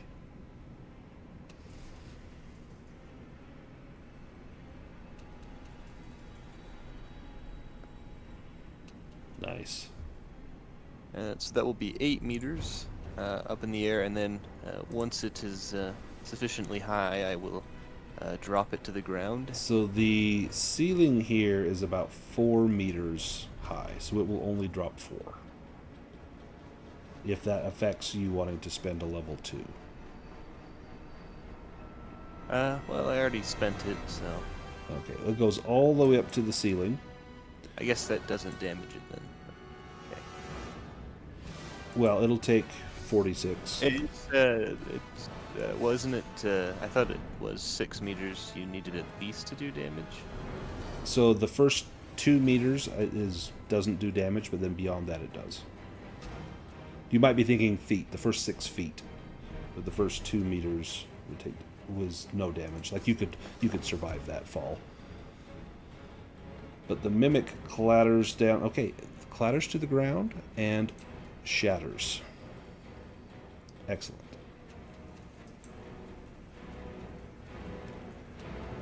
And that will end the combat. Oh, I had a quick question. Yes. Makander's guardian ability, can I do that multiple times? Yes. I don't have to It'll just cost okay. you the willpower every time you want to do Oh, it. every time? Okay. Yep. Can I check the mimic corpse for loot? You can. As you search in for loot, let's see what you find. I'll just roll on the scavenge table. 2 treasure cards, and roll again. You find a gold amulet and bagpipes. Where's Agatha when you need her? And then, wow, 2 more treasure cards, and roll again. A gold bracelet and 90 copper coins, and 100, wow, okay. 190 copper coins isn't that much, but it's a lot of coins. The gold bracelet, and the bagpipe, and the gold amulet. Let's see, just the value of the amulet is 2d6 times 5. Is 50 gold. And the bracelet is 2d6 times 10. Wow, it is 90 gold. I'm wondering if this mimic wasn't sometimes actual jukebox and people were slamming just individual copper coins inside. Right? And then it would play some sort of song. It would sing. It would serenade people down here. There are a few items you see on the tables down here. You can see that there is a long sword. There's a 2-handed axe, a long bow, and a quiver of arrows. There's a large shield, and there's even a set of plate armor. There are similar books to what you found upstairs on beast lore, bushcraft, healing, crafting, and myths and legends. Let me get rid of our battle music here. There is also several scrolls. And these scrolls could be used by magic users, much in the same way as reading from a grimoire, or to learn a spell. To see what's on these scrolls, I need someone to make a languages roll. I have languages. Yeah, go ahead. To an extent. Not enough. You thought you knew it, and then it just slipped out. Oof. Thorvin, you have no idea what could be on here. You think it's probably a menu to the local Chinese takeout? This is a menu for Liho forks, but don't go there. They're werewolves. Holy fuck. My favorite. Let's Check if there's any written in ogre. I used to live in Portland, Oregon, and there's a Chinese restaurant called Hung Far Lo. So maybe that's a takeout menu from Hung Far Lo.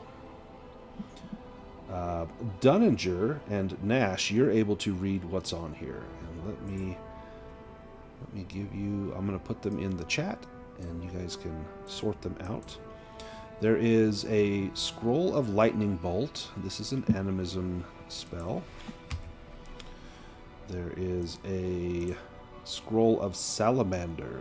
This is an elementalism spell, a very powerful elementalism spell. There is a Scroll of Mental Strike. This is a mentalism spell.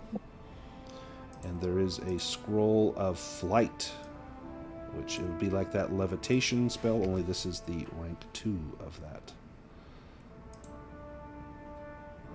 And let me make a roll here.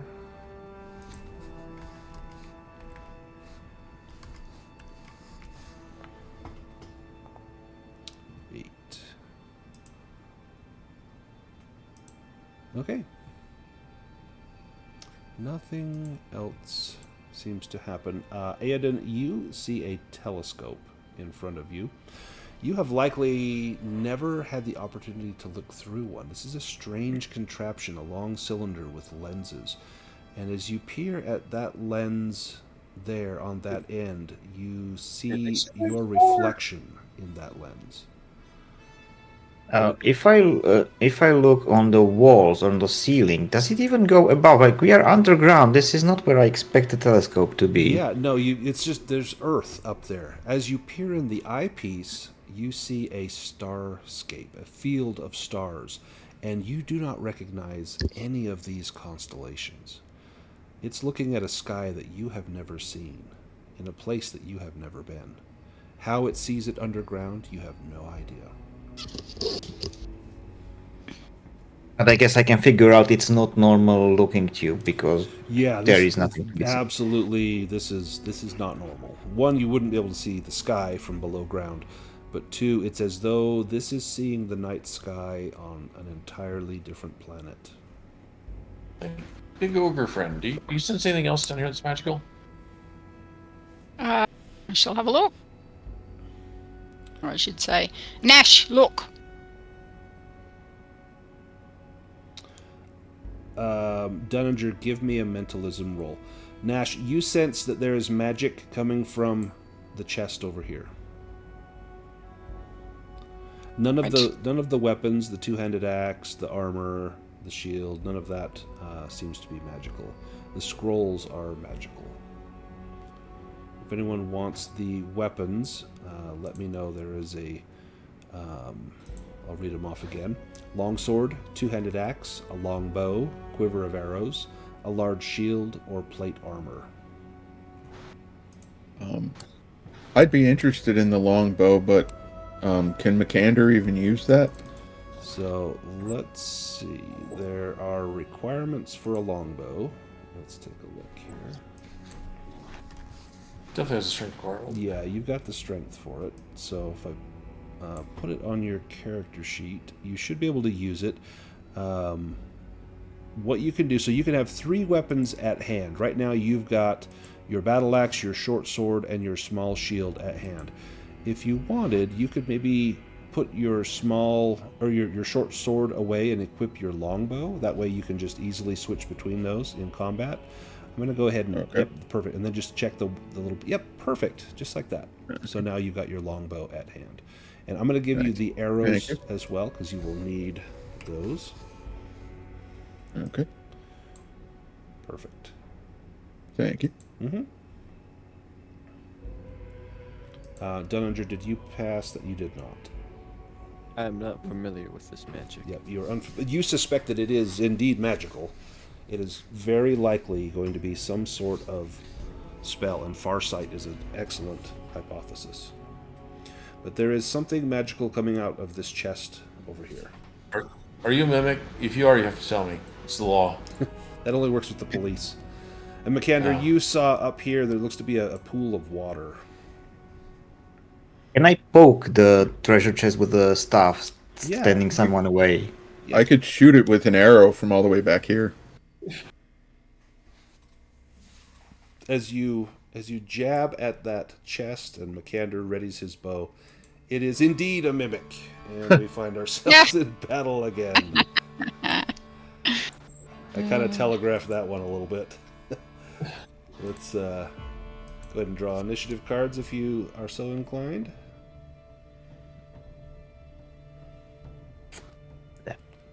What? There we go. And Makander, you're up first. Do you want to take that shot? Yeah. That sounds good. Okay, so see how we do here. Excellent. Go ahead and roll damage. Well done. Nice.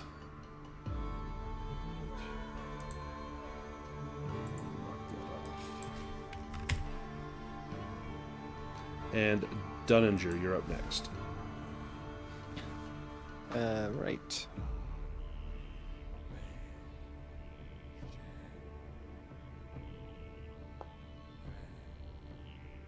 This mimic, I will cast levitation on it, and it will levitate up 6 meters, or I guess 4. 4 in this case. Drop to the floor. And, ooh, that's good damage. We'll take 14 damage from that. Armor has no effect.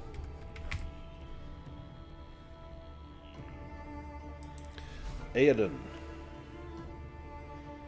I run away. Just give me an evade roll to get away from that, otherwise it gets a free attack.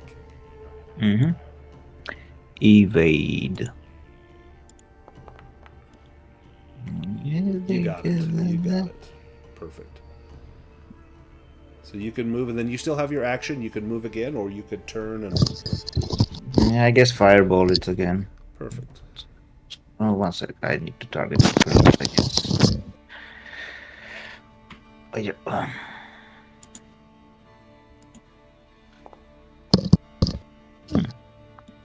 Nice. Roll damage. Excellent.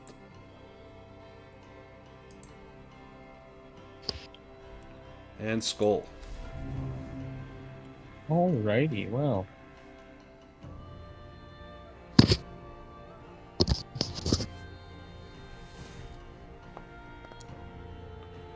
Better. Excellent hit. Not bad, not bad. The Mimic. Pseudopod Slam. The Mimic lashes out with the pseudopod at an opponent within 4 meters. It's going to be Thorvin. The attack inflicts D8 bludgeoning damage, and the victim is adhered to the Mimic and cannot move or perform actions that require movement, except trying to break free. Do you want to try to evade that, Thorvin, or take the hit? If I take the hit, would I be able to attack the tongue or the pseudopod or whatever that's got me? Yep, you could. All right. Yeah, I'll take the hit. 2 damage. I think your armor blocks all of that. Then Stop licking the blood off me. I'm gonna mark. You see, that's the problem. Is whoops. Oh, not that one. You're covered in blood. Let me make you restrained. There we go. And Thorvin, it's your turn. All right.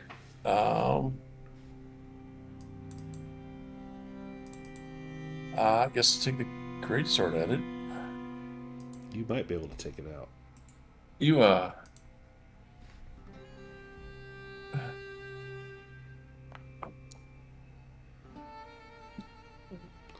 Can you do 11 damage? barely. Barely, but it's enough. How do you take out this mimic?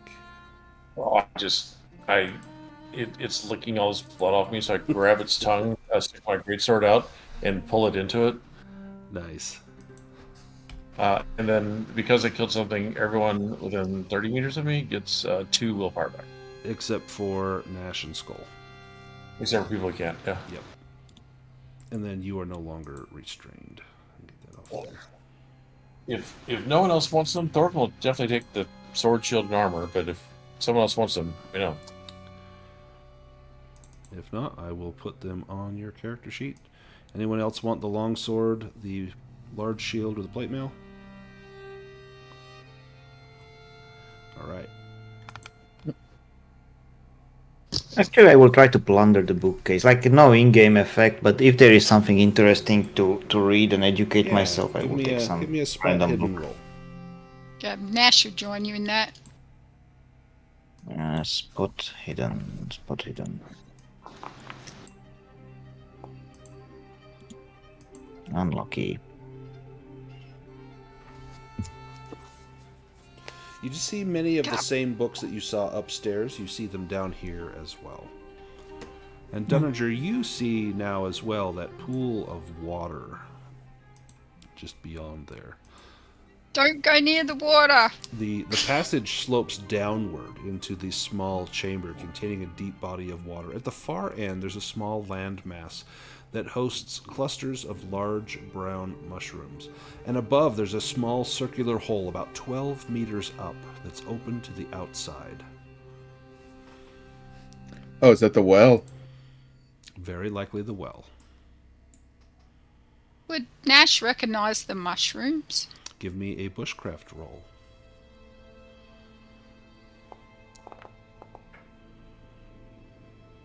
Yes, these are just common garden variety edible mushrooms. There are no other qualities to these mushrooms.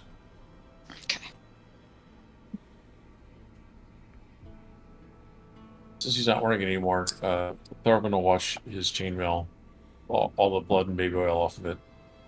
In the pool? Yeah. As you begin to swish it around in the pool, you notice that the water is fairly cold, much colder than you would expect. And there's a film on the water, like an oily sheen. And even as you wash off your armor, your baby oil mixes with that. And this oily sheen, there's an odor that begins to come up. There's some sort of methane bubbling up you see in areas beneath the pool. The smell is quite foul. And give me a constitution roll as you are washing this. Personal. I need to be able to see the screen, please. Your kitty says no. He really does.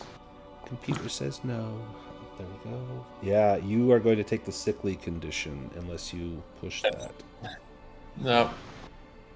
You realize that not only is this a well, but this is her cesspool as well. And you've been washing it where she puts her refuse. That's a odd combination. Even ogre know better than that. Still have my lit torch, so I'll go ahead and burn the methane off. Perfect. There's a huge plume of flame that burns up through the well. The flash of heat hits everyone almost like a thunderclap. It's warm.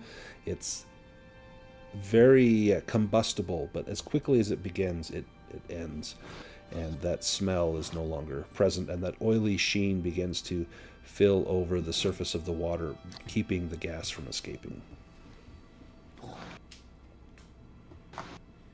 Well, the oily sheen now has baby oil and blood in it, so... Alright.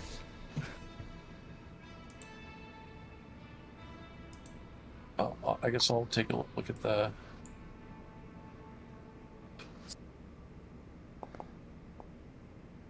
Nope.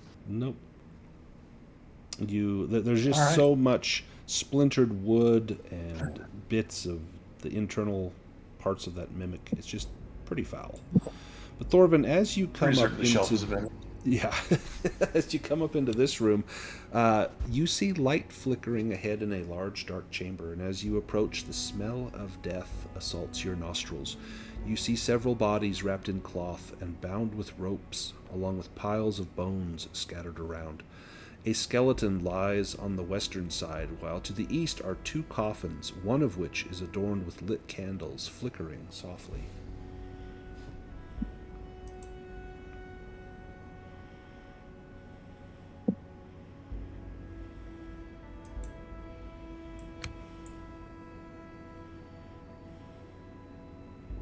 We inspect who's under this sheet here. Yeah, give me an awareness roll as you peer under the sheet.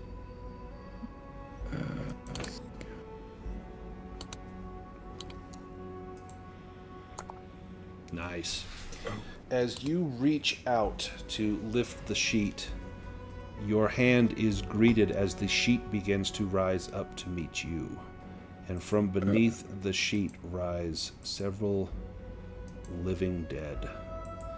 These are teenagers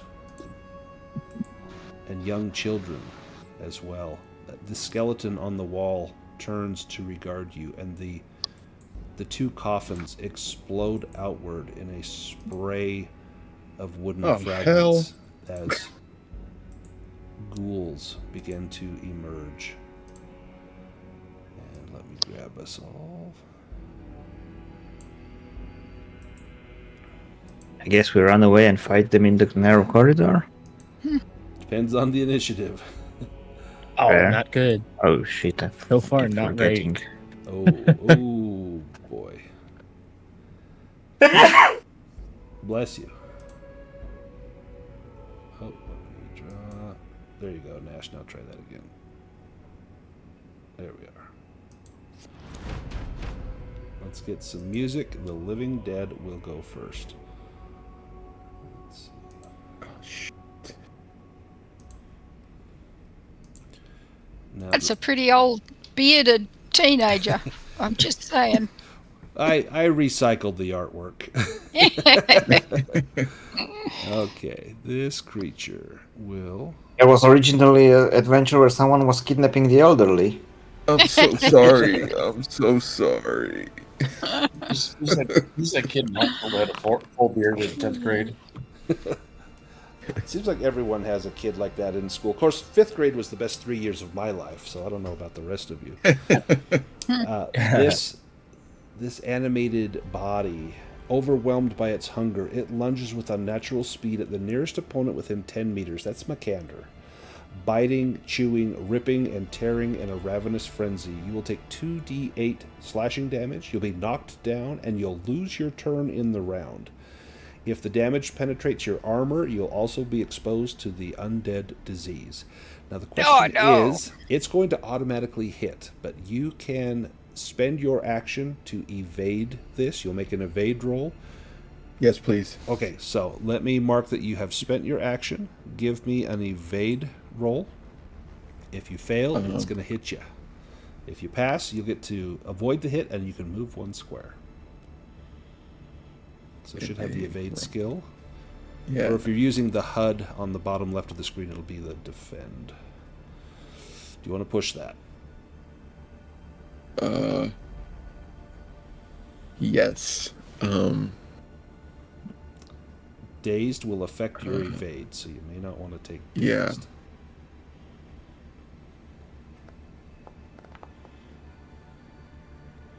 Yeah. Oh, jeez. Okay. First thing, you are knocked prone, which is bad if something else hits you, because they'll get a boon on the roll, plus it'll do an additional 1d6 points of damage. You'll lose your turn in the round, but you lost it anyway, so that doesn't matter. We'll see if it gets through your armor. You take 6 slashing damage, and you have 6 points of armor. 6. So Yeah, it 6 armor. does not get through your armor. You are not exposed to the disease.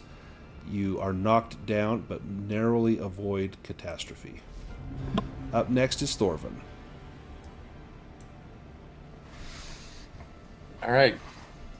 Don't like these ghouls, but I really don't like Makander being knocked down. Ghoul, skeleton. Yeah. All right. I think Makander will be able to stand up before they go. So let's hit it with a hammer. I'm terrible at this. Yeah. Yeah. Doesn't matter. I'm terrible at everything. Yep. Shoot. All right, done. The ghoul's turn. Yeah.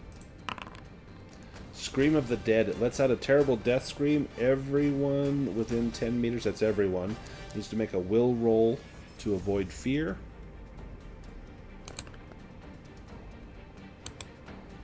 Nice. Not so nice.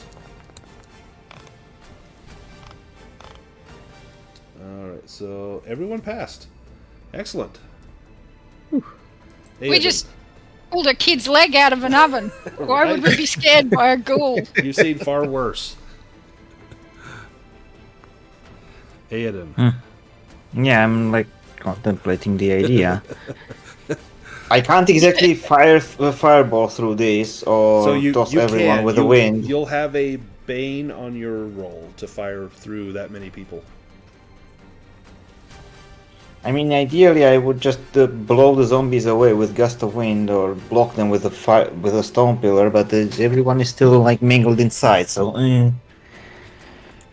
I guess it's fireball time. Let's target this guy. And I will go for power level 2, because what we need damage. Oh, I did not roll Bane. Shit. Never mind. Yeah, that's the worst you can It's get. not needed. So. Click on the mishap. Oh, so that's best possible scenario. You just become angry, which hurts the rest of your spells, but it could have backfired in a much worse way. So you will, in fact, I'll check the angry box. Okay. Yep, perfect. You got it. So disadvantage on any intelligence, which also involves casting. So all the skills requiring Yep, we'll now intelligence. have and it will automatically give them a bane. Okay. Nash, you're up. Yeah, how many will points I've got here, and trying to think about saving some for healing. So, but I can't replenish my will, so it's looking ugly. So I think Nash might actually charge forward and body slam the Skelly. Perfect. Okay, so hang on, let me see if I can actually target it. There. Yep. So, charging and body slam. Mind you, that's also going to use will points. Why did I do that? Out of practice. Yeah, it's been a minute since you played Nash. I do like body slamming things, though. That way, you just did it twice. Make sure you recover 3 willpower. Whoops. Okay. So then, make a brawling roll. Make a brawling roll. That's with a boon. Yes. So.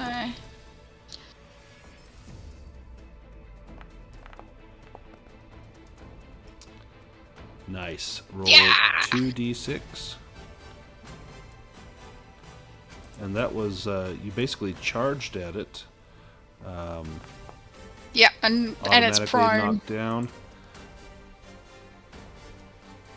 That will be knocked down.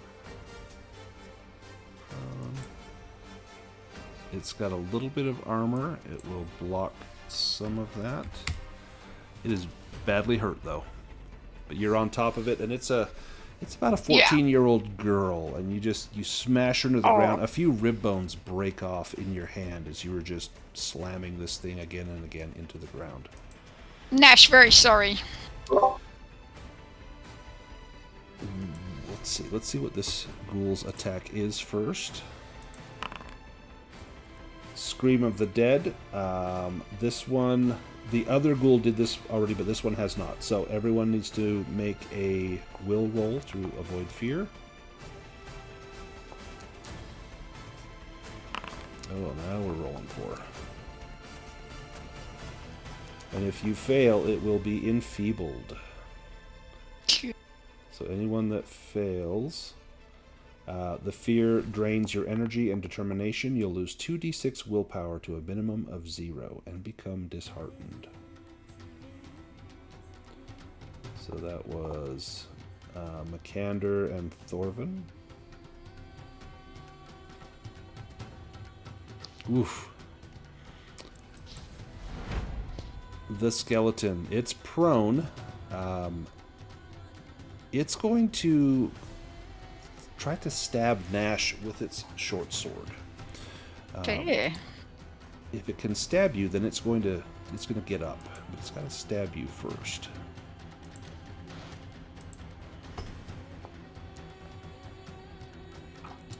It stabs, and you cannot evade that because you've used your action. It hits you for 5 points of damage, and then that Skelly is going to get up.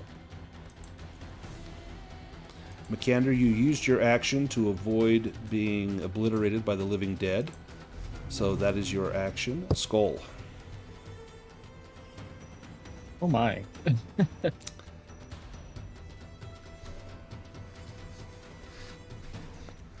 Oh, not quite. Ugh.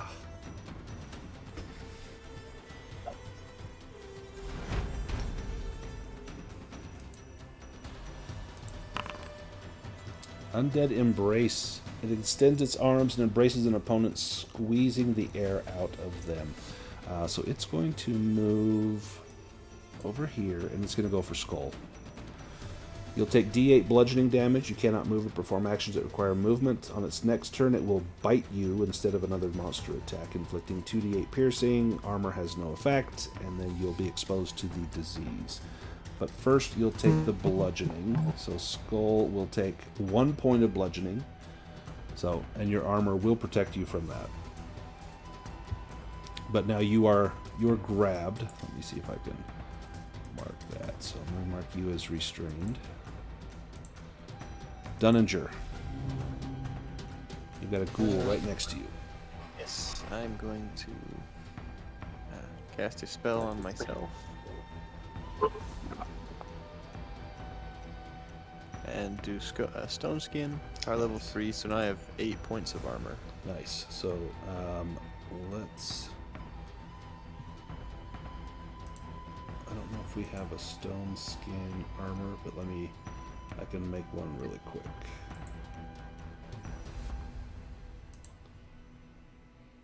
Duplicate that. Stone Skin.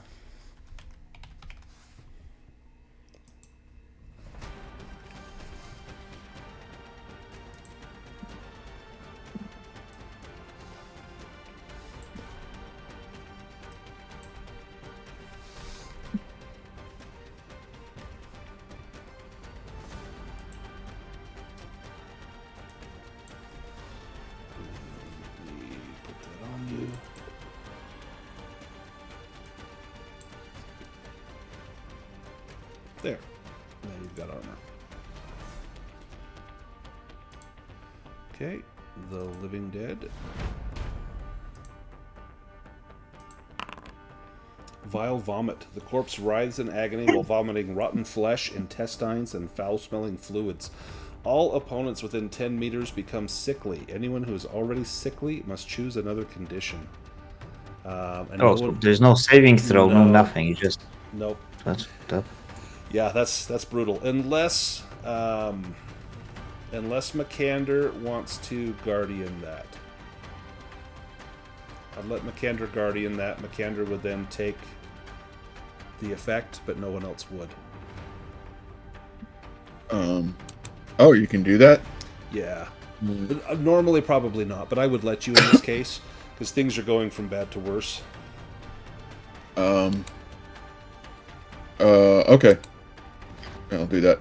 Makander throws up his webbed foot, and the vomit splatters over his foot, and he protects everyone from that shower of vileness. We'll go to round 2. The ghoul.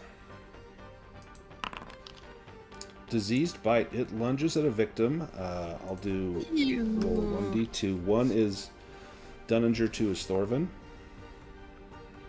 Thorvin. It lunges at you, sinking its filthy fangs into your flesh. It will inflict 2d8 piercing, unless you want to try to evade that. Nope. Yeah, TPK is incoming. So you guys can turn this... Ooh, 7. Does that get through your armor? It's not. Does not. Sweet. Aiden. Hey, I guess there is no way of resting that would get rid of my intelligence debuff. Not yet. Not yet. I would need to be out of take combat. take a shift rest, which would take 10 or 15 minutes. You couldn't do it now in battle. You could do a round rest to recover willpower. Yeah, to get some willpower, yeah. Yep. No, I will try to advance and see if there is a good position where I could cast the Gust of Wind, toss away the undead to clear out some space. If you got up to, like, here, next to Skull, you could probably push away at least the skeleton and 2 of those living dead. Also, Like if would- you cast Fireball at level 3 instead of I doing can like hit 4, 3 people. yeah, 2d6 for 3 people. So Mm-hmm. Yeah, you can either do one bigger fireball that does more damage or multiple fireballs. Yeah. I think we should just focus on killing people rather than like spreading it out. The nice thing is none of these enemies have a lot of hit points. The ghouls actually have the most hit points, but the other enemies do way more brutal things than the ghouls do. Okay, then can I still like go back and still Yeah. hit the 3 living dead in front of me? Yes, you can. If you do a power level 3 fireball, roll Yeah, it once. but with disadvantage. Yeah, I think and I should. It should factor Oh, that it in automatically. yeah, it does. Oh, Oh, so good. you don't get the dragon would have been great. But yeah, so you'll hit all 3. So roll 2d6. Oh, I don't know what. I just clicked the roll damage. I don't know what it did. Well, Oh, we does can- it say what was the result? Yeah, Or- so your first 2d6 it did 6 points, and so I'm going to put 6 points on the 3 living dead. That knocks them all down. They have 3 hit points left. So the living dead are almost down. Okay, I guess. Turn, Dan. Excellent. Skull. Yeah, I have to try to break free, right? Yes. So it's a strength roll. Otherwise, it will bite you on its turn. Oh, yeah. In fact, I'm going to say you can move 1 square if you like. Not only do you break free, but you can move a square. Oh, well, I mean, not many options. Nope. I think I'll just Yeah. stick where I'm at, really. Okay.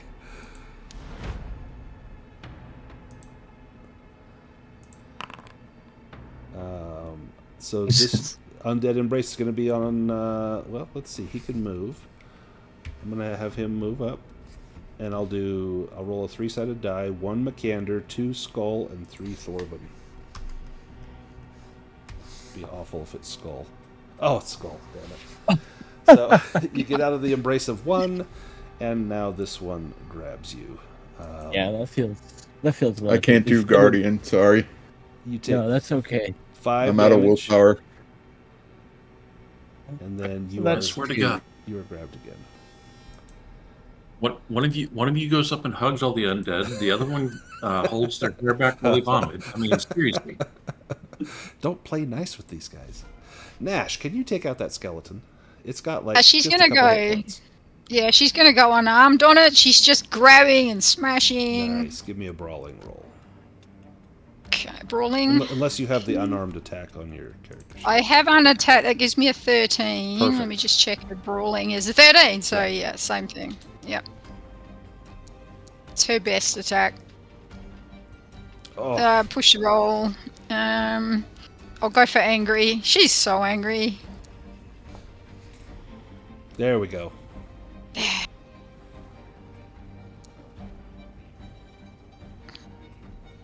Six. That should. Oh no, it's got 1 hit point. Oh. Ah! So it has. So the problem is it has studded leather armor, which absorbs 2, and then that's a bludgeoning Yep. attack against studded leather, which also absorbs Yep. some more. But it's close. Thorvin.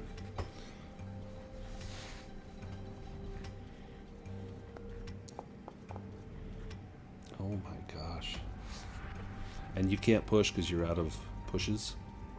Hey, I'm out of everything. Done. Makander. Okay.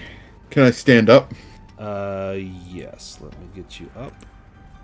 That's a free action. There we go. Okay. So I guess I'm going to attack this guy. Makander is furious.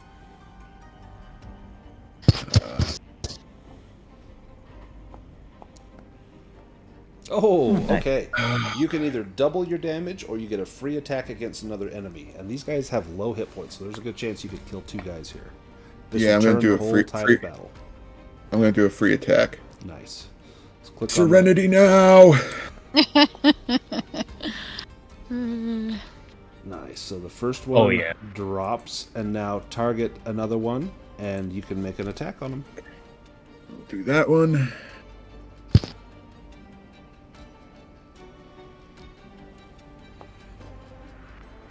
Nice. Roll damage. McCander hews his way out of trouble.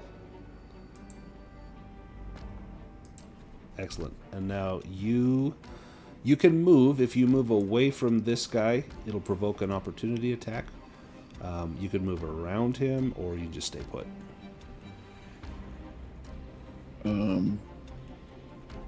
I'll just stay put. Okay. Skeleton is going to stab again at Nash. And that's going to be a hit.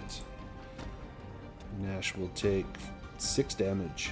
Minus Ah, your she's got armor. 1 hit point left. Oof. The ghoul. What will the ghoul do? Scratching claws throws itself at an opponent, pinning them to the ground and scratching their face and body with its infected claws. The victim will be knocked down, suffers a fear attack, and takes 1d10 slashing. If it gets through, you take disease is possible. It's going to move up. And I'll do 1 will be Thorvin, 2 will be Dunninger.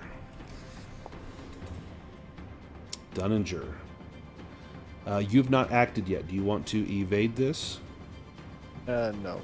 Okay. So you'll be knocked down. You'll take 5. Your stone skin will protect you from that.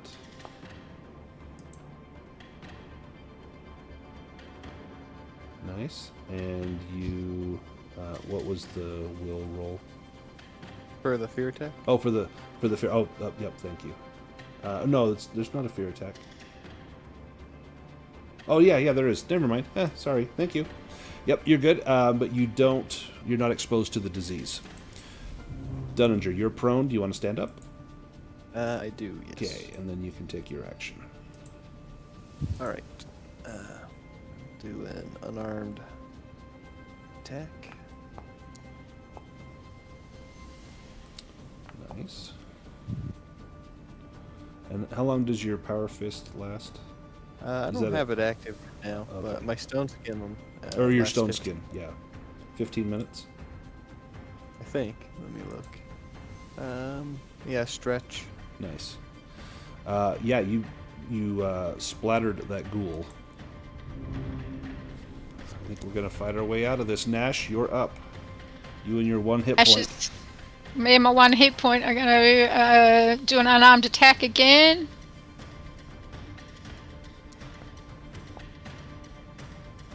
Yes. Skeleton is going to have to try to evade this. Otherwise it will be dead. So let me give the skeleton a dodge.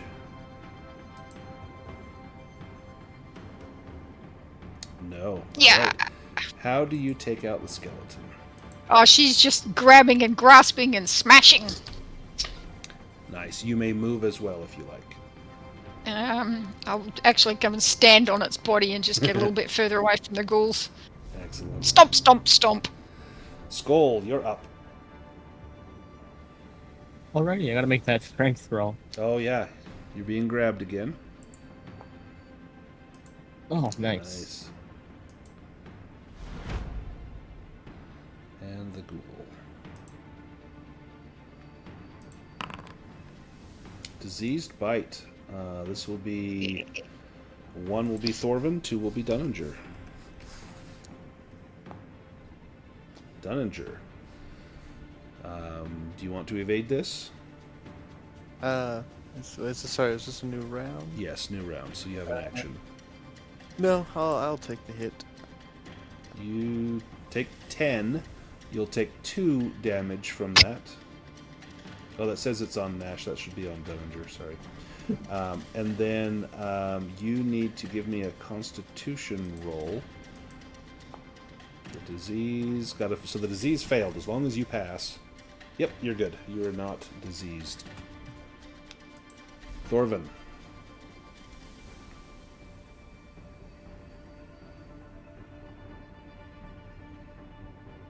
Thorn looks around, sees which enemy he wants to miss this time. I haven't missed you yet. Let's do that. Oh, look at that. Oh, nice. That ghoul goes splatter. All right. Hey, And everyone who can will get 2 will points. Nice. I guess I'm fireballing. I'm not sure if both of them or just the ghoul. How can I tell how beaten up the ghoul looks? If Yeah, it's like so- ready to keel over. That ghoul is full health. Oh, unlucky. I don't have enough willpower. So you just power gained level 2 2 is willpower too full. from Thorvin, so you'll get 2 extra from Thorvin. Oh, right. Oh. How much do I need for power level 3? Is it written anywhere? That would be 6. I have exactly that. Fuck it, let's send it. You only live once, or whatever it is the kid said. Unless you're raised from 10 the years undead. ago. Then. Yeah. Oh, yeah, I will definitely Yeah, I think for push that cost of willpower, I think I would push it. I guess this hearten is something we haven't had yet. Oh, right, I should have just clicked differently. Oh, did it say I already did this hearten myself? Because I did manually click it. Unlucky. I can turn it off here. Yeah, thank you. There you go. There you go. Are you pumping all of this Yeah. into that ghoul? Yeah, it's all of it into that one ghoul. I need to target him.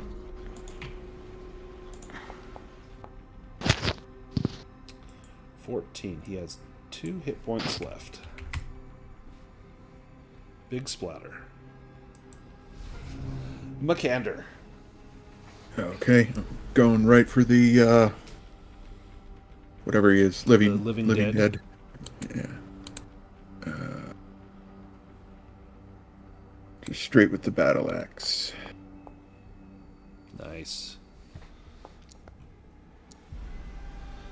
And you will take him out. You can move as well.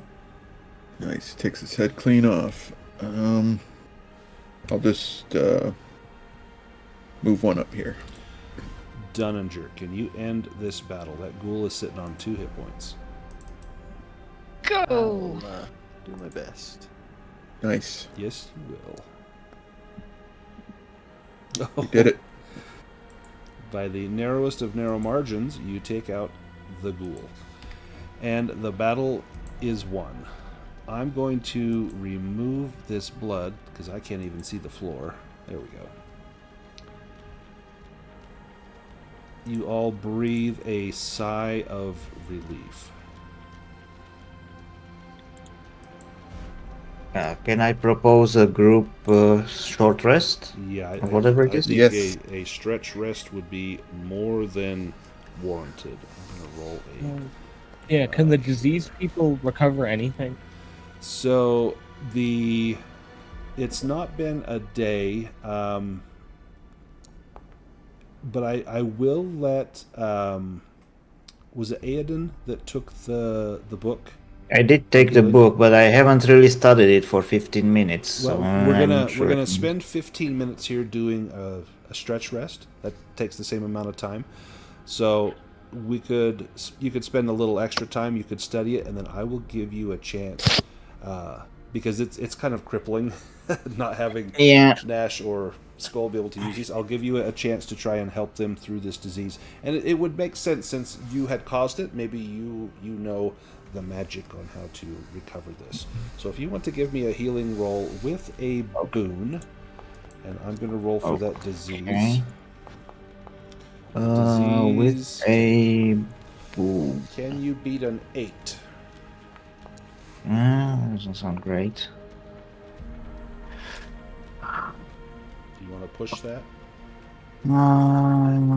Okay, I will become exhausted because no rest. Oh, fuck me. Can you unexhaust Yep, me? Okay, yep, I there can you go. unexhaust myself. Yeah. Oof. Not enough. I'm going to let Skull and Nash do a Constitution roll. Can you beat an 8? Well, unlikely. Yeah, no. Oh, Yeah, I'm no. doing it with the bane, so Nope. Yeah, because it makes you sickly. That's the thing. Yeah. It's like, yeah, it's designed to just, yeah. Yeah, it's still... Sorry, it is still in effect.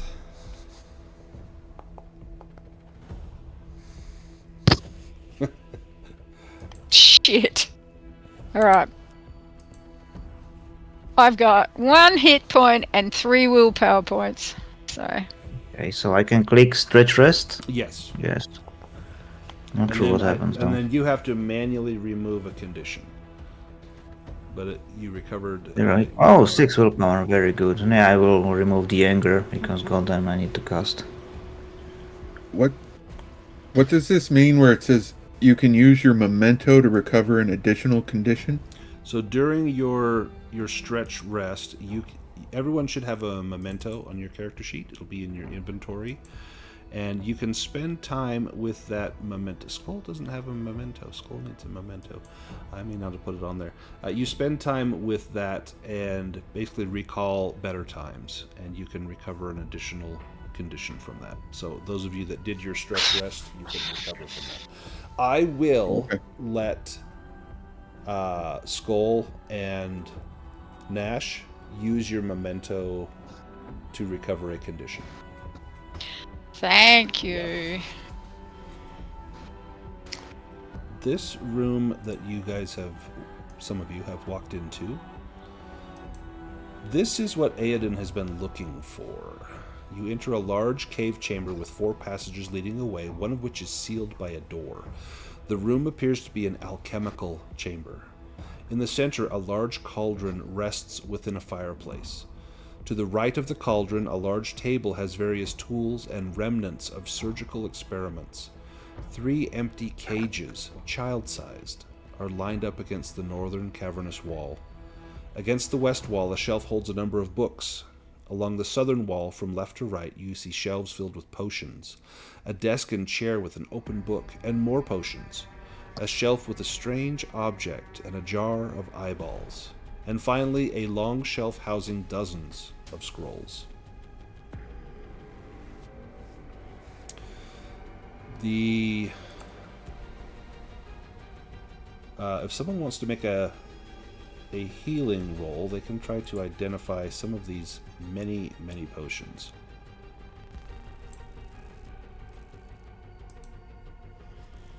It's even there.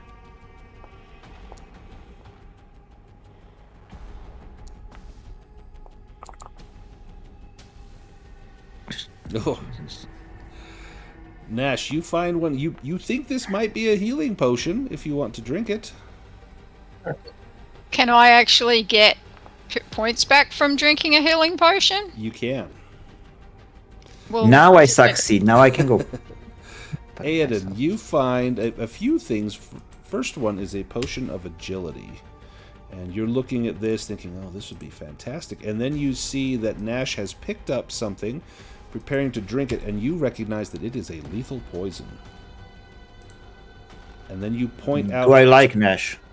Well, you point out, yeah, you see that Nash, next to the lethal poison, was a healing potion. And you think, huh, interesting. Do I let Nash take the poison? But then you see there's also an herbal concoction. This helps you, this gives you a boon to try to shrug off a disease. There is I think we should mix all these potions together as a roulette. Make a cocktail. Yeah, exactly. There's also a sleeping poison. There is a paralyzing poison. Yeah, I do share these knowledge with the group that there are some potions and I can identify some of them. There is another healing potion. This is a greater healing potion. Most healing potions recover 2d6 hit points. This one would recover 3d6 hit points. There's a jar of human eyeballs, and there's a strange looking pyramid. This looks to be magical in nature. There's also some surgical instruments in this room. And there are... I'm not touching anything. There is a scroll. A languages roll could identify the scroll.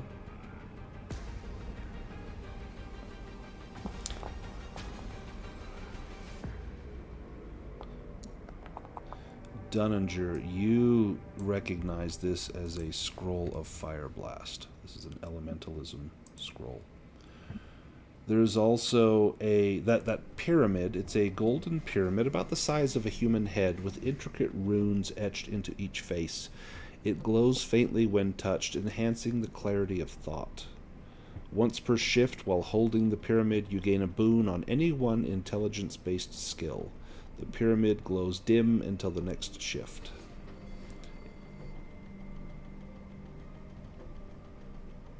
There are several books in here. This would be the same as the other books. You could study this for 15 minutes and get a boon on a roll, or study it for a full shift of time, 6 to 8 hours, make an intelligence roll, and get a chance to advance a skill.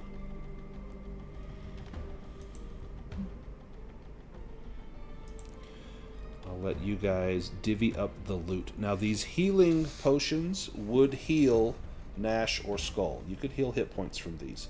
That herbal concoction would give one of you a boon on a constitution roll to try and heal disease.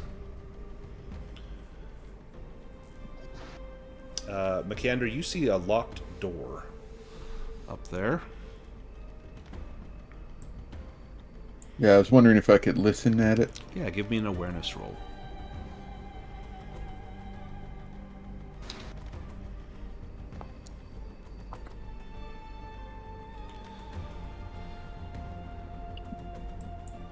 I'm not going to push it. Okay.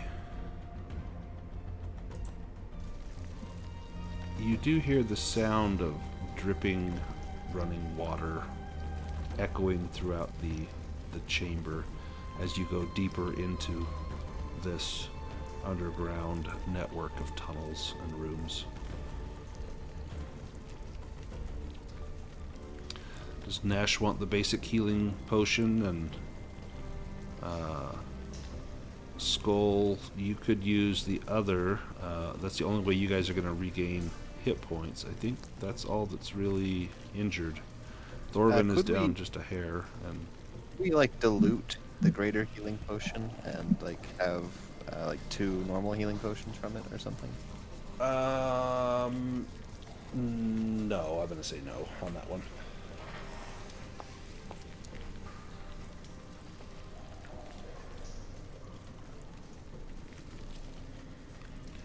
Did anyone take the Potion of Agility? Anyone take that Pyramid of Clarity, Scroll of Fire Blast, Herbal Concoction, or the Poisons? Surgical I will take the Fire Blast if I can. Yeah. I guess if it's elementalism, then I assume I can roll against it with some success. So you could use that to cast the spell one time, then the scroll would crumble away. At the end of the adventure, you could also use it to try to learn that spell. Now, this is a one-shot, so I don't know that you would play Eden again. So it may be useful to just, hey, I want to cast that off of the scroll, and you would make your elementalism roll, and if it succeeds, the spell goes off. Yeah, that's why I assume I should take it, because I'm the only one probably with elementalism. Yeah, so. exactly. So you can just drag that onto your character sheet. Oh, I can drag it. Oh, I see. How does the Potion of Agility work? So the Potion of Agility, if you drink that, it will increases your agility damage bonus for a stretch of time. So if you're using a weapon that relies on agility, like a bow or something, right, that would give you a bonus on your agility damage. I'll take that if no one else wants it. Okay, go ahead and drag that onto your sheet. And if anyone wants the concoctions or the poisons, go ahead and just speak up or type it in the chat and then just drag those onto your sheet. Does anyone want that Pyramid of Clarity? Sorry, what did the pyramid do? So the pyramid... 3 casters. Yeah, so we got 3. You guys could have a roll-off for it. The pyramid is great for spellcasters. So once per shift, so once per 6 or 8 hours, while you hold the pyramid, you get a boon on any one intelligence-based skill. That could be casting a spell, that could be an improvement roll, that could be anything. But it's once per shift. And we've got 3 spellcasters. Any one of you would get a great boon from it.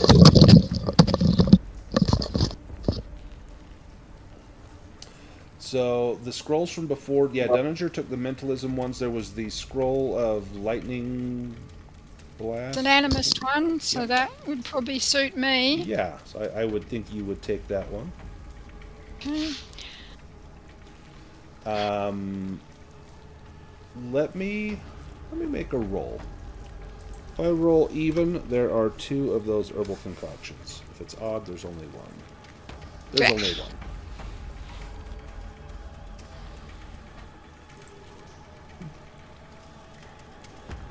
Oh, It's I mean, it's me and Skull, right, that Yeah. could use it. Yep. Shall we roll a 1 and 2 and decide who gets it that way? The nice thing, if Nash can recover from the disease, Nash can heal. Of course, you can heal anyone. You just can't regain the willpower, and so our healer is kind of crippled. Yep.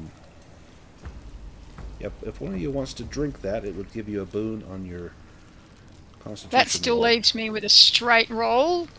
But I could give it a shot, but it might go to waste. Well, I can roll for the disease if you want to do that. We'll see if you can shake the disease. if you don't take it, it'll definitely go to. Yeah. Well, it's So the disease got a demon. So if you can just pass. okay. You So will I shake need the to do disease. a con roll, Yep. and then I can take off the And- bane. Yep. Or Or give yourself a Yeah. boon and it'll even it out. oh, come on, Oh, dragon! with a dragon. Oh, perfect timing.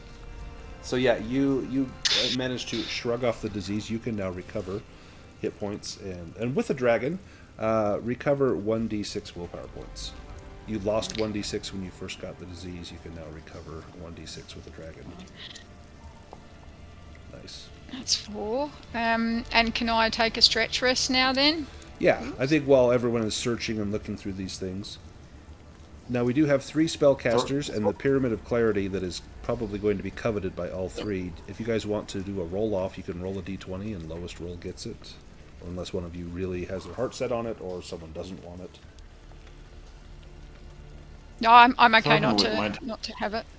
Wouldn't mind taking the 3 poisons. Perfect. No, someone else wants. I think Thorben could have those poisons. Yeah, I think Dunninger can have the pyramid. I don't trust my brain yet. Perfect.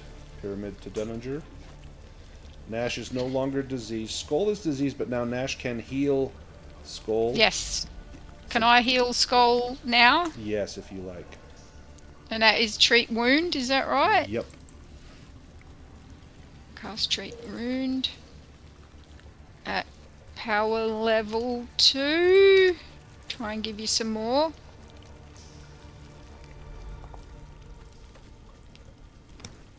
Nice.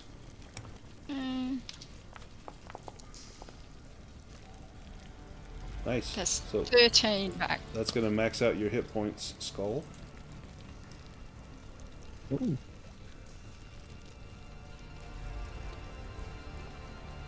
If you're diseased, can you still take from your hit points to use willpower points? I think so. Okay. So at least you can do that, Skull. All right. There is there's a door over here in this wall. There is a passageway leading to the south and a passageway leading to the north. Reverse that for Tina, who lives in the southern hemisphere.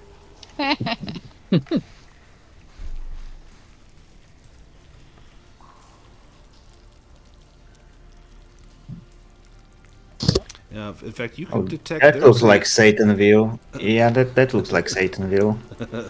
There's a faint glow coming from this passage up here. Now, from right there, the light is cast down into that room down in this direction.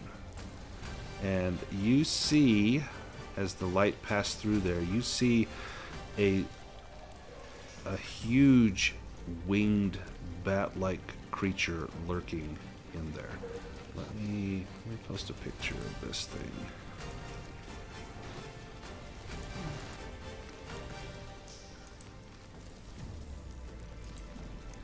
This thing is quite large, quite imposing. It's and Batman. Or Man-Bat. Or It Man is- Bat. Man-Bat. It's Man-Bat. It is moving around a circle of candles, and you see blood on the ground as though some sort of ritual circle. And Dunninger, you have no idea what that might be. Aoden, you recognize it as a demon. I think we should leave. I think we have explored more than enough. Thank you. You still haven't found Reyna. She's in here. Yeah, I got somewhere. sort of. We might have I think I have left the stove on. I think I should go home and check it. That haunch of child is probably done. We can probably go eat it now. Well, I've been playing Thorvenal so far. So There's some shiny crystal mushrooms this way. Yeah, there's something up there that seems to be giving off a faint light. In fact, the passage opens into a cavernous room, its walls and floor covered with green mushrooms that emit a soft bioluminescent glow. In the middle of the cavern, a lone bucket rests.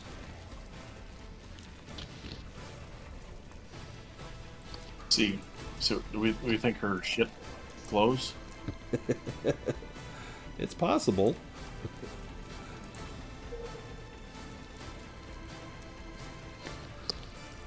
A bushcraft roll might be able to identify these things. I'm gonna look in the bucket. It's full of shit. You don't even need to make a roll. You recognize it by the shape, the color, the smell, and the taste. Just to be certain, you are thorough. A human shit. Yes. And in fact, it looks Could as these- though that's been used to help cultivate these mushrooms. And Makander, give me a bushcraft roll as you begin to look at these different mushrooms.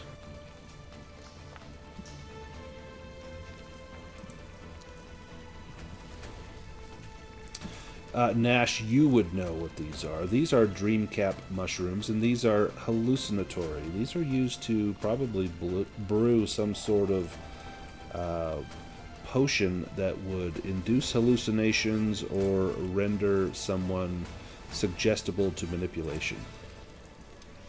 This is the roofing she's giving people. Yeah, if you have that, Aoden, we can suggest to you that you're brave.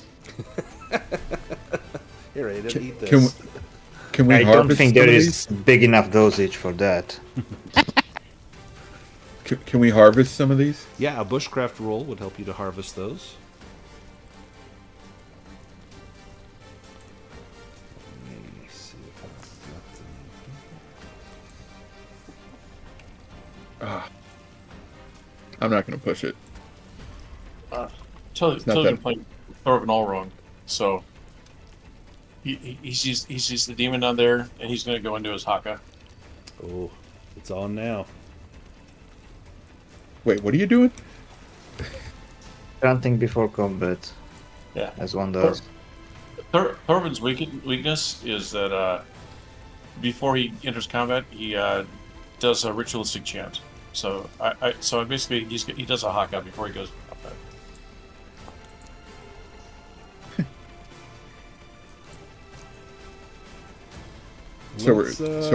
Let's go ahead and we're roll fighting. for initiative. Okay, I guess I'm drinking my agility potion then. Perfect. Let me make sure that is activated. Let's see. So I think if I activate that.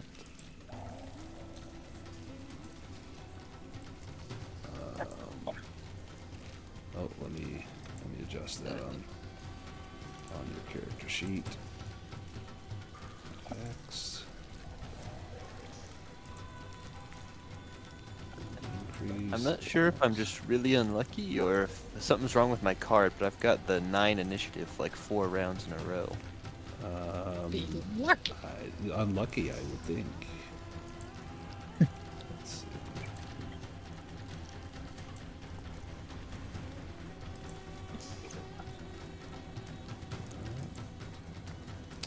Sorry, this agility potion is not doing what it's supposed to do.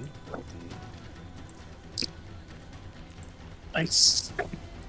Oh, was it the lethal poison? Oh shit, my bad. Let's see. That should do it. Okay. Sorry, give me 1 second. Do you guys want to take a short break before we get into this battle? Does anyone need a break? Not really, I guess we send it. Good to go? Okay. Let's try that. If I put that... sorry, let me give this one more shot. This is...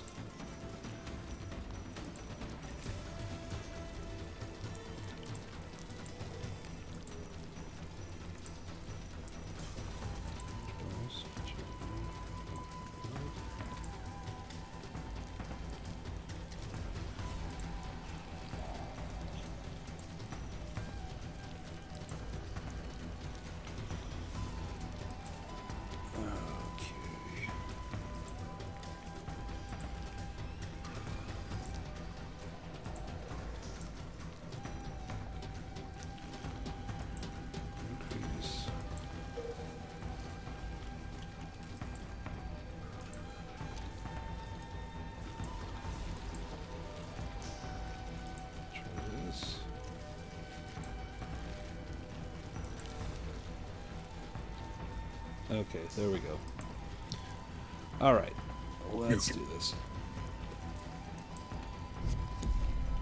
Makander, you are up first. You can hear the sounds of some great beast coming from the darkness down here. You see Thorvin staring into that darkness.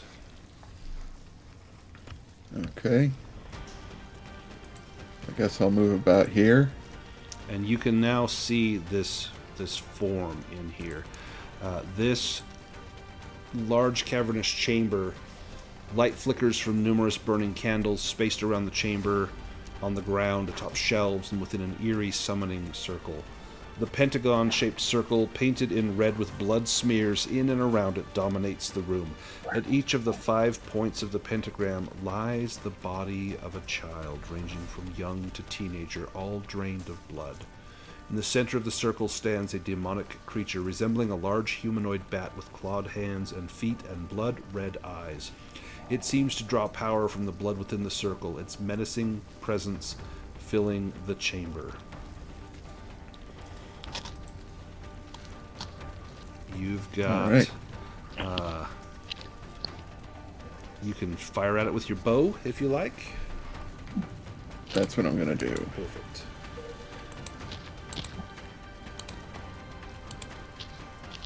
That is a miss. Do you want to push that?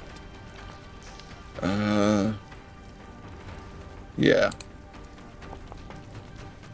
That is a hit. Oh no, that is a miss. Sorry. No, it's a... Oh, my God. All right. That is a miss. Yeah, what is your... I thought your bow skill was a 10. Yeah, it's 5. not that good. Shoot. No, Yeah. not so good. But you don't ask, you don't But- get. Yeah, my crossbow's 10. The bad news is now the monster goes. And Varrock opens, or he takes firm hold of Makander and begins to drink your blood as he moves up into the passage. You will take D6 piercing. Armor has no effect. You will lose 1d6 willpower and become dazed. So Makander's piercing damage will be 2, and your armor will not protect you, so you'll take 2 damage. Your willpower, you will lose 1 willpower, and you will become dazed, so you'll give yourself the dazed condition. In fact, I'll do that for you. There we go. Okay. And then the demon will go again. Long drop. Ooh, it grabs Makander with its claws and leaps into the air. You'll be lifted. So the highest it can go is, in this room, is 5 meters. It'll lift you 4 meters. And on its next turn, it will drop you instead of doing another monster attack. So you can't dodge because you've used your action. So you're going to be lifted into the air. And on the demon's next turn, which thankfully will be next round, it will drop you. And you'll take damage from the fall. Aoden, you see this happen. Actually, you probably hear it happening. You see Makander getting whisked out of the chamber. The demon's actually, it's going to pull Makander with you into the room. That's where the high spot is, right there. Aedan, what do you do? If only I knew.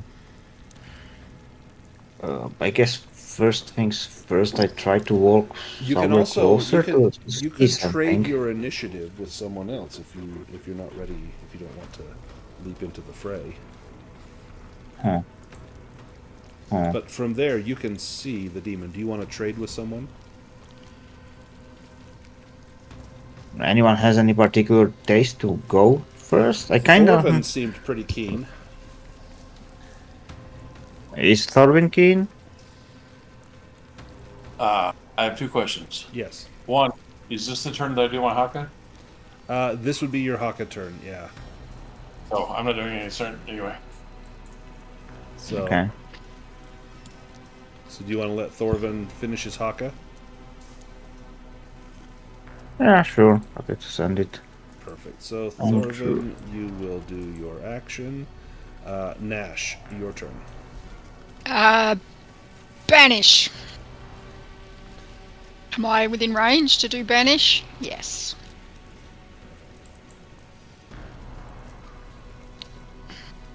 Oh.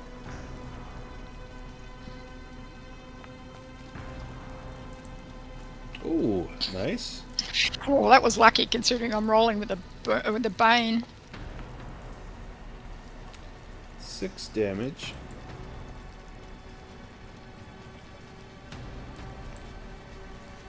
Nice. It receives all of that damage. Its armor does not even protect it from that. You've got movement if you want to take it, otherwise it's Skull's turn.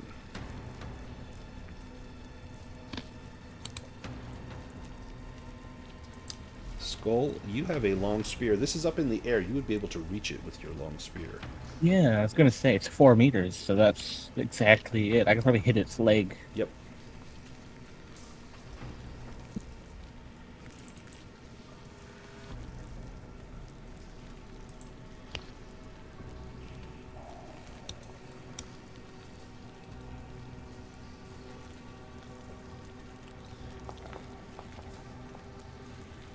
That is a hit. Your spear is not magical. So it takes half damage from this.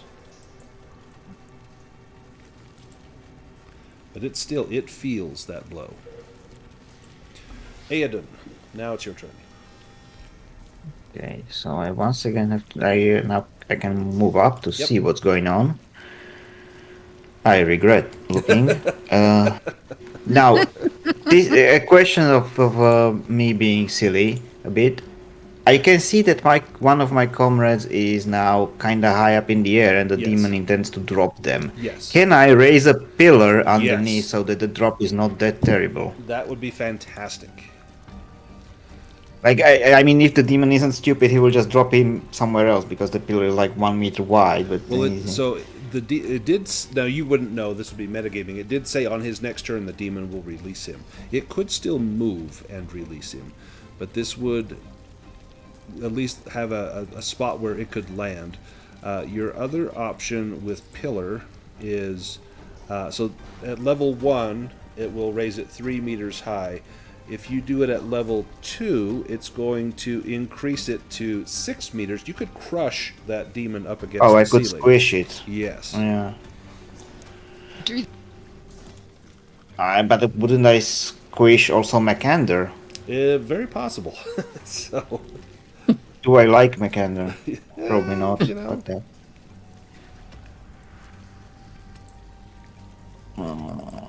All right, let's try making a single pillar for a simpler drop, 3 meter drop, Perfect. basically. Go ahead and cast So that. it's just our level 1 pillar if something happens. Something does happen.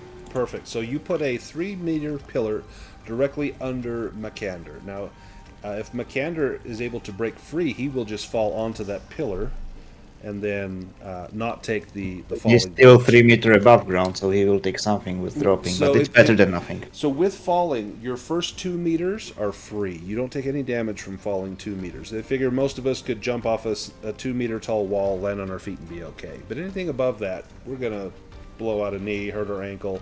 If you're me, like a 6-inch fall, and I'm, my knee's not going to feel the same ever again. But I'm approaching 50, and McAnder's not. So McAnder would be okay with a 2-meter fall. So you have potentially just spared his life.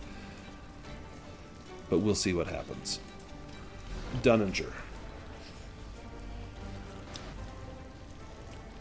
Well.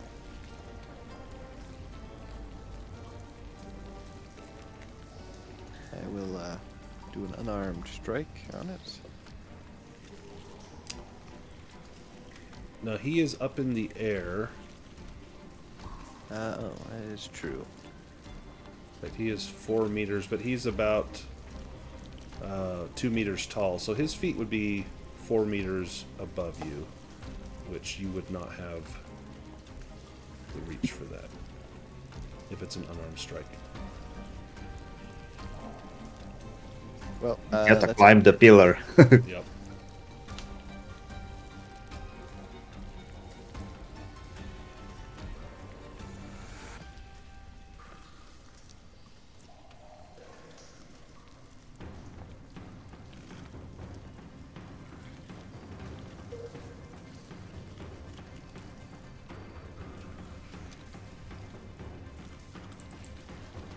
What would Dunninger do? I can't end my turn, but I'm just gonna move on. Oh, you just move in? Okay. Thorvin, do you want to... Oh, and then McAnder. So McAnder will have a chance to break free and land on the pillar. Ooh, I was going to say you could swap with McAnder, but you can go ahead, Thorvin. You're up. I'd like to swap with McAnder. Swap with McAnder. McAnder. Strength roll if you want to try to break free from that hold. Oh, okay. It will take your action, but it's better than him moving and just dropping you. Right.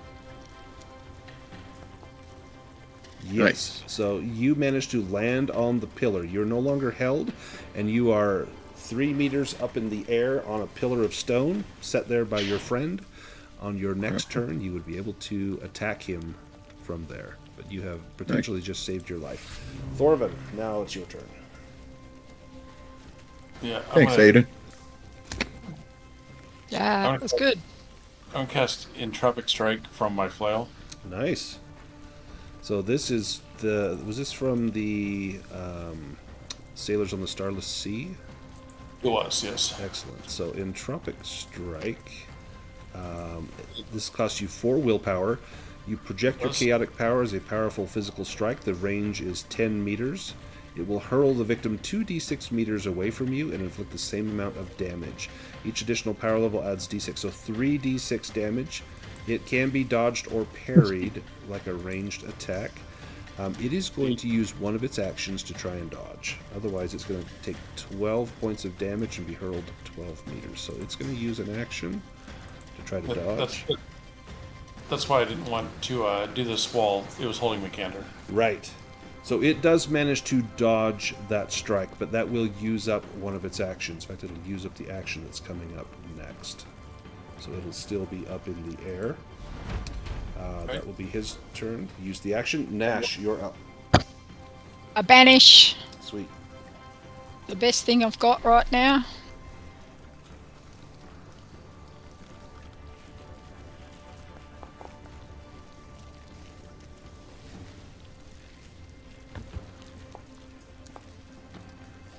Oof. 10.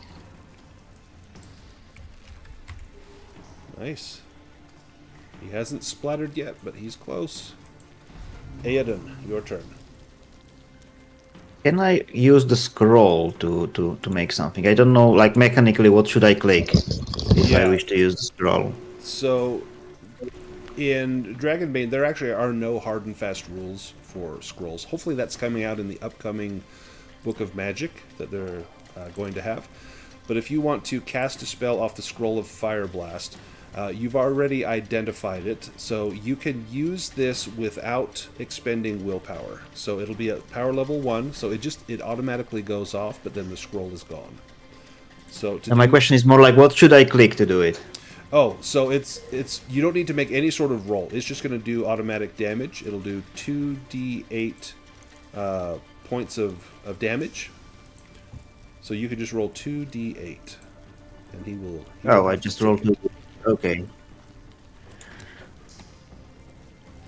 And then Right. you can delete that scroll off your character sheet. So 6 points of fire damage.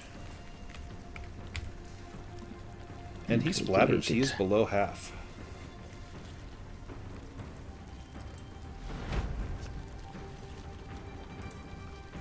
It is his turn. Terrifying roar. He gathers all his strength and looms over you, raising his arms to the sky, letting out a terrifying roar that can be heard far and wide. Everyone must make a will roll to avoid fear. Yeah, since I have a check on that, does that mean I have to do a Bane on it? On will, yeah, it should do it automatically. Okay.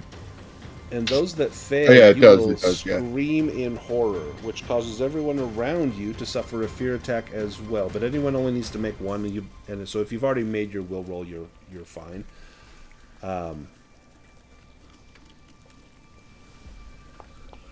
Otherwise, you will hear these screams.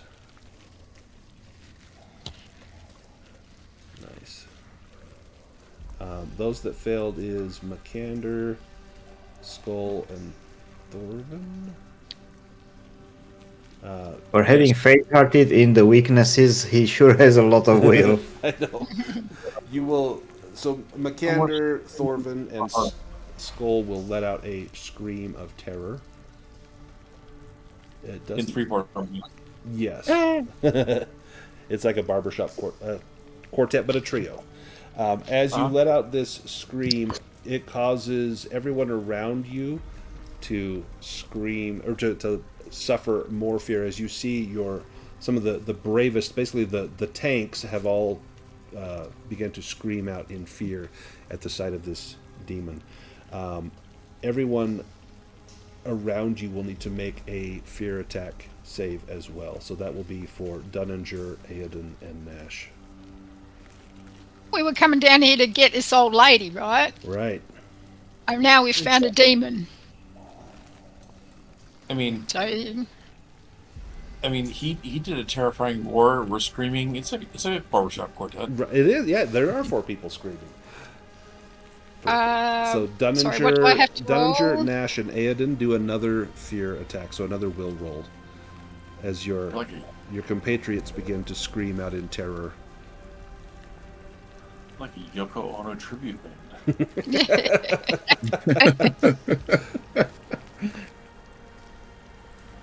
Nice.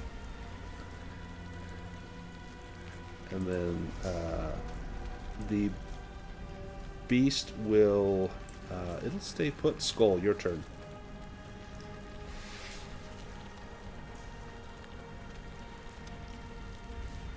Alrighty. Oh, my cat's muffling my microphone. I don't know Nice. why are you doing this, buddy. Alright. Skull is purring. I can hear it. He's a good boy. He is.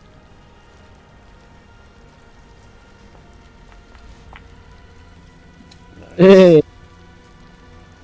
We'll do half damage because it's not a magical spear, but half is better than none. Excellent.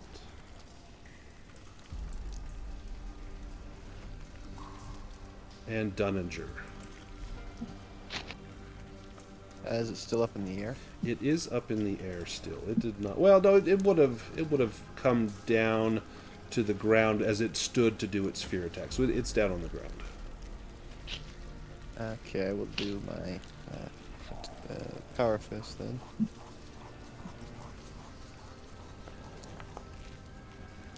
Ooh, I thought that was a demon. Do you want to push that? Ah, no. Oh, good. The demon goes twice. Boiling blood. It casts a demonic curse on an opponent within 10 meters whose blood begins to boil. I'm going to roll a d6. So 1 is Makander, 2 is Thorvin, 3 is Dunninger, 4 is Skull, 5 is Aoden, and can that reach Nash? Yes, 6 is Nash. So let's roll a d6. God. 2d10, Oh, that's one a is lot of mechanic. damage. So, Makander, you can try to evade this. Otherwise, you're going to take damage, a fear attack, and armor Well, I will did- not affect that. I did take that agility potion. Would that help? Not no. So that just gives you a boost on your agility damage bonus, but not on Okay. your agility. But so if you want, you could make your evade roll. It will cost you your action, or you can take the hit. Oh boy. I mean, What is 2d10 is mostly just lethal if it's no armor save. Yeah. Yeah, I gotta try to evade it. Okay.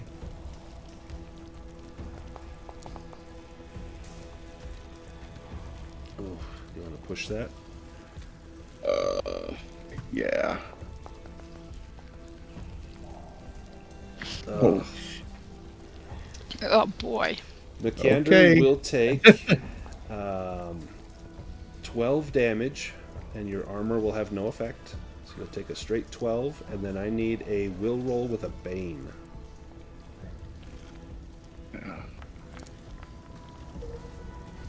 Oh, but you're not afraid, so that's good. But you take a heap of damage. Yeah. And then, oh look, the demon gets to go again. You got roast ducks. Go with the pork upstairs. I mean, Venomous Claws. The monster lunges at an opponent. This is going to be at Thorvin. Sure. Knocking them down and raking them with its sharp venomous claws. This attack will inflict slashing damage, and you'll potentially be injected with a paralyzing poison. Does Thorvin want to evade that? He will spit in the demon's eye. Ooh. Right. Oh, 3 slashing damage, and I don't think you took any damage, so you are knocked down, but you're just going to get back up on your turn, so I'm not going to mark you prone. Nash. We're gonna keep- Is Makander down? no, I have 2 hit points left. Okay. Because I have to touch you to actually heal you, so Someone throw the duck's lifeless body back to Nash. if anybody goes down, let me know. I'm going to do banish again, then. Get some orange marmalade. Yeah, there's a jar of pickled eggs somewhere, too, if someone needs. Got that. Gonna toss pickled eggs at it. Nice, roll damage. If you have a sling, you could hurl pickled eggs. Nice.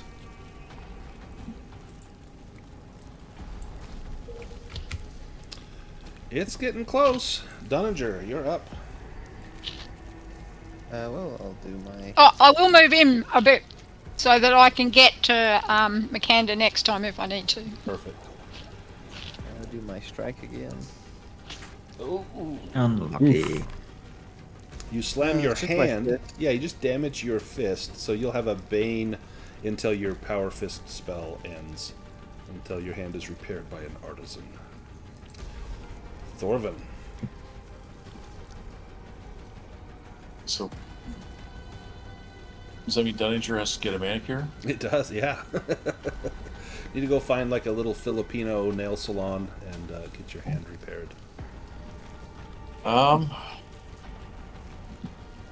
You know, I'm not good at them, but we're gonna do it anyway. He can't evade. He's used his actions. This would be a good time for the entropic strike. He could not. It would be, but considering I only have 7 willpower total, Oh yeah.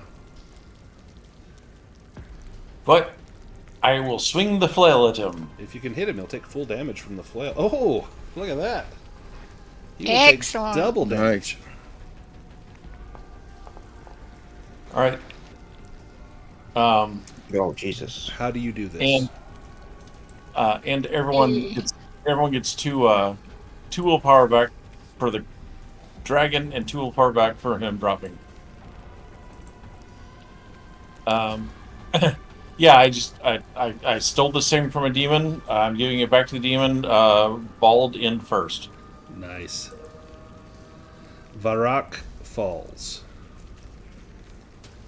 Oh, I've been there.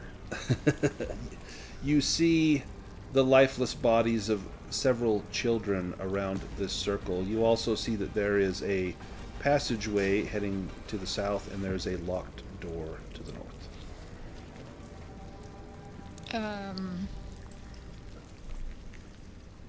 Oh, Oh, could I get healed? Did we ever get some description of the baby we are supposed to find somewhere? It's like a Cole, 12 you or wanna be 13-year-old girl that we're looking Yes, for. please. Yeah, McCann. Okay. Here I am.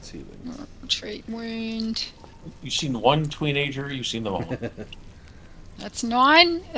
You want some more, or Well, that, Sure, that was your if you roll. So can. then click on the roll healing, and that'll show how many points it healed. That was just your roll to cast, Nash. okay? Let's see. So 8. 8 hit points Thank you. recovered to McCander. I'll check the traps open the door. And the door opens, and you see there is a a hallway. Oh my goodness. Thank you very much. Hey, welcome. Was that Makanda? Did anybody else need to be healed right now, or you want to wait till you go down? Thorvin, you see a bloody trail, as though a body has been dragged through here. Hey, are you Raina? Yeah, Thorvin, you see in this room, up here, this cavernous, dank, oppressive room, the atmosphere immediately envelops you. This dark chamber, clearly used as a prison, is filled with the remnants of suffering. Cobwebs cling to one corner while a scattering of bones lie in another. A bucket, repurposed as a toilet, sits nearby, its stench mingling with the damp air. Blood splatters mar the center of the chamber, and a gruesome streak of blood trails across the ground, disappearing into a dark tunnel. Huddled behind a boulder, a young girl in dirty clothing trembles with fear. Is that a hag?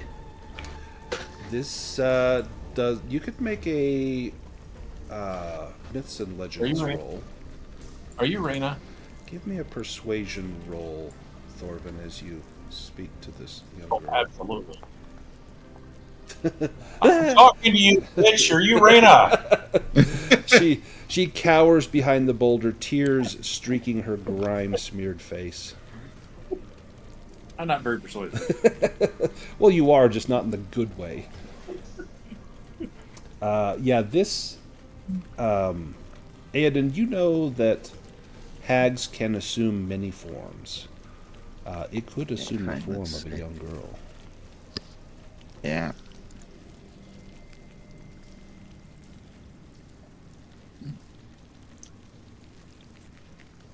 Well, she didn't say she was Raina, so maybe we have to kill her just to be safe.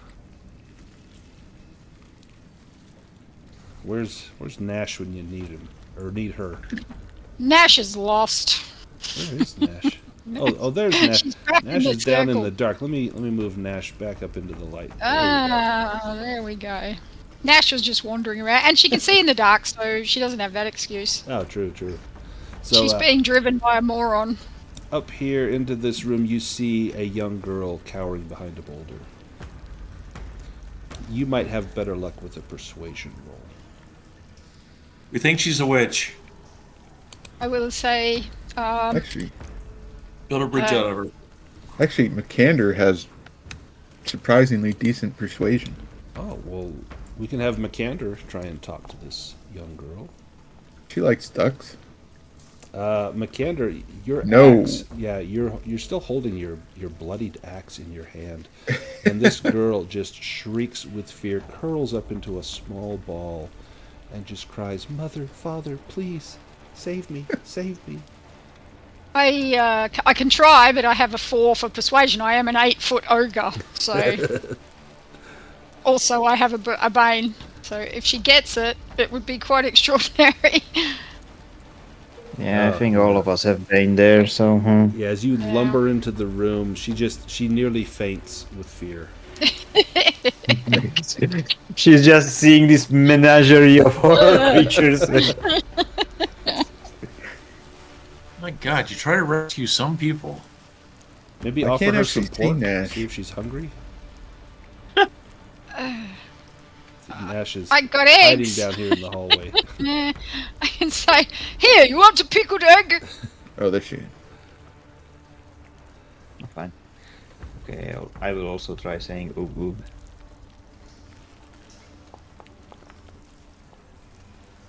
Hell yeah. Oh my goodness, you guys! No. You guys are terrible at this.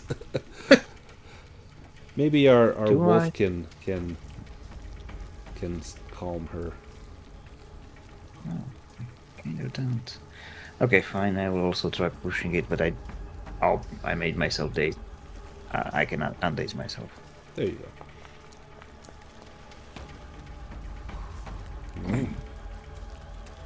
Nope. Just stay in the corner. Do you know where the hag is? She We don't care if she's scared. We just don't want her to be killed. she raises a trembling hand and points down the way that you came, Nash, down through there. And then she looks out with an eye at you. Can I do sense magic on her? Yes. Okay. You do not detect any magic. She is not under any sort of spell other than just the effects of horrible, terrible trauma. All right. So then we have to believe that the hag is in the direction she pointed, I guess. And I say this to the others. She's not magic. Is a hag magic? I don't know. And Aoden, you would know that a hag is generally considered to be quite magical, that they deal in magic and Okay, so practice magic. this camouflage would not be like some innate ability for them. It would have to Right. register on magic. I Yeah, I think she guess. is a child. I Well, guess she she's has- legit. She hasn't said a word. I mean, wouldn't it be easier just to kill her, and that way she doesn't have to go through life as a mute? You kill her, I kill you. Let's just grab the kid and get the heck out of here. Yeah, you take her back to her parents. It's like a Costco rotisserie chicken. Here's your child. He's quite tasty. If it's not it's some child, and they are replaceable. Yeah, it's Not going to come to any harm staying there if we go and sort the hag out if there is a hag somewhere else. So I just say we mean, there may is still not at least- look, we may not look very good, but we have come to save you and stay there. No, we came to save someone called Reyna. She hasn't even said what her name is yet. when you say her name again out loud, you see her head kind of perk up, and she looks almost without hope, wanting and wishing that this is rescue, but she dare not even believe that. And she says, You come with Nash. she says, We are here to rescue you. she says, I don't know how I got here. It was a strange dream, and when I awoke, I was in this dreadful place. There were more children here, but that old woman took them all away. I hid behind the boulder while another boy tried to hit the old woman with a rock. She killed him with her bare hands. I just want to go I know home. that. You come with us or you stay there. That's okay. You decide. Make the old woman go away. That is plan. She The sits old up and woman she will points fuck up. down that passageway. Figure we'll just be trying to save her if we've got her with us anyway. So We are missing Skull. Let me move Skull down into that room. Down Nash there. just bouncing off all the walls. That would make sense, being huge. Thorvin, it seems as if you've been here before. Thorvin, as you head down this passageway, you see that part of the path is blocked by boulders.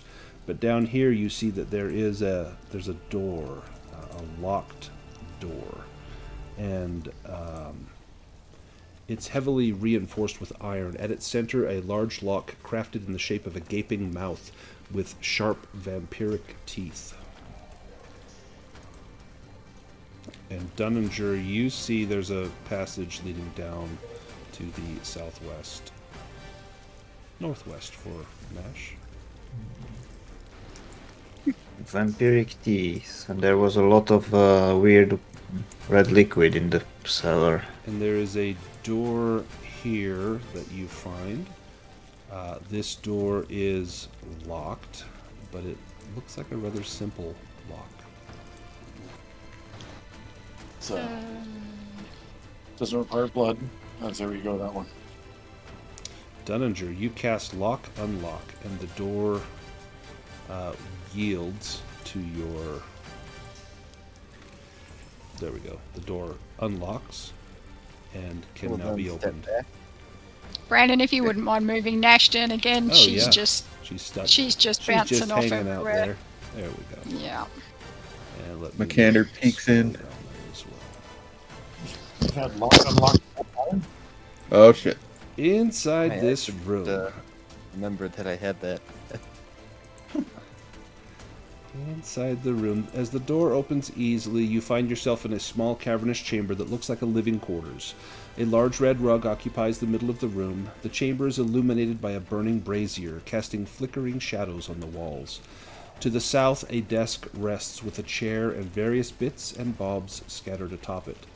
A large bed lies to the north of the chamber, accompanied by a massive mirror and a long wardrobe.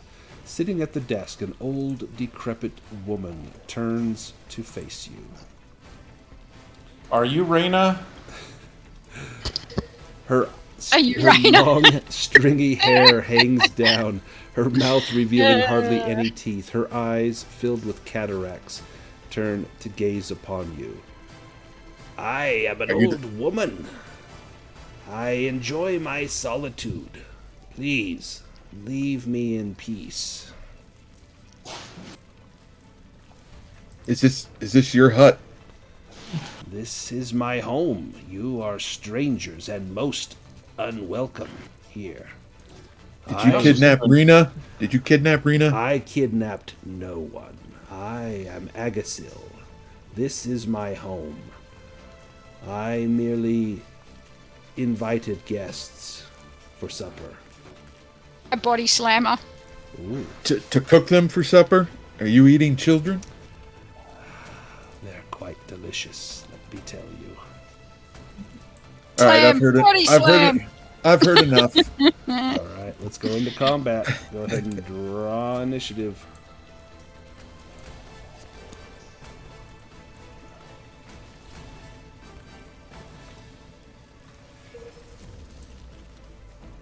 Oh, let me shuffle the deck. For some reason, I can't. Oh, I can now. Yeah, try that now.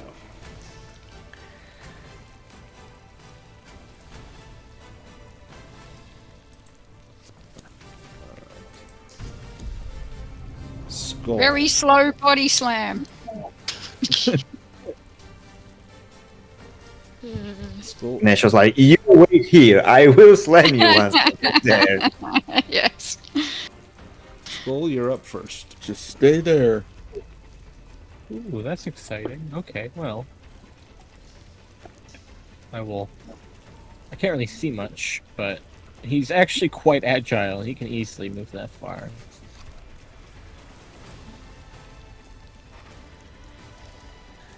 Oh, stand in the doorway, but I'll also use the veteran. Okay.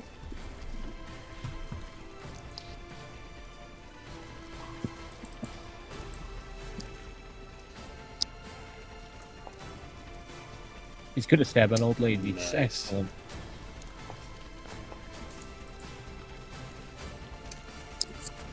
Okay. Let's see. Here's what happens. She drops to 0 as you stab her. She lets out a hideous laugh, and as she does, a horrifying transformation begins to take place. Her bones crack and stretch with sickening snaps, limbs elongating grotesquely as her fingers twist and contort into sharp, talon-like claws. The gurgling sounds of her shifting insides echo in the chamber, mingling with her raspy, agonized breath. Her skin darkens to a chilling blue hue, taking on a mottled, leathery texture, as patches of hair fall away to reveal grotesque warts and boils. Her spine arches unnaturally, forcing her into a hunched posture, and her eyes, no longer filled with cataracts, stare at you intently.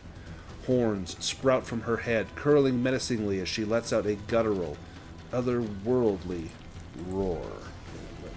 What did you do? Let me draw her cards. Oh, there we go. And Makander, you're up next as the Dread Hag comes into view. All right. So he steps up. He's like, I'm getting real sick of you. And he's going to use Ill-Tempered. Nice. So that automatically will give me the bonus, right? I think you'll have to give yourself the bonus. Okay.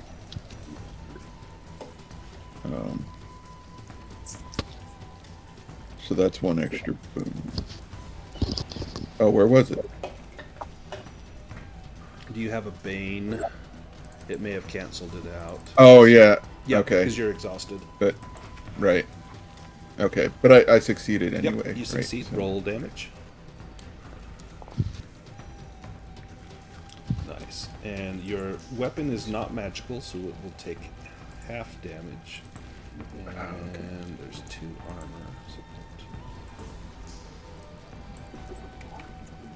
Nice. Dunninger.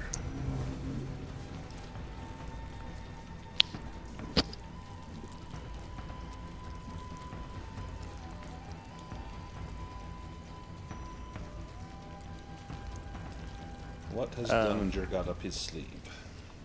Yeah, Dunninger will move forward. And first he's going to cast Stone Skin on himself. Okay.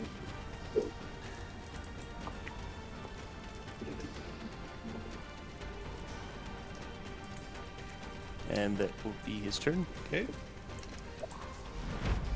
The Dread Hag. Entangling vines. 2 victims within 10 meters are ensnared by vines that grow from the ground and are unable to move. Breaking free requires an evade roll. Each attempt counts as an action in combat. Only 1 attempt is allowed per round. I will do 2 of you. So 1 is Thorvin, 2 is Skull, 3 is Dunninger, 4 is Makander. And the first one up is Makander and Thorvin. You will be restrained unless you want to use your action to evade. Nope.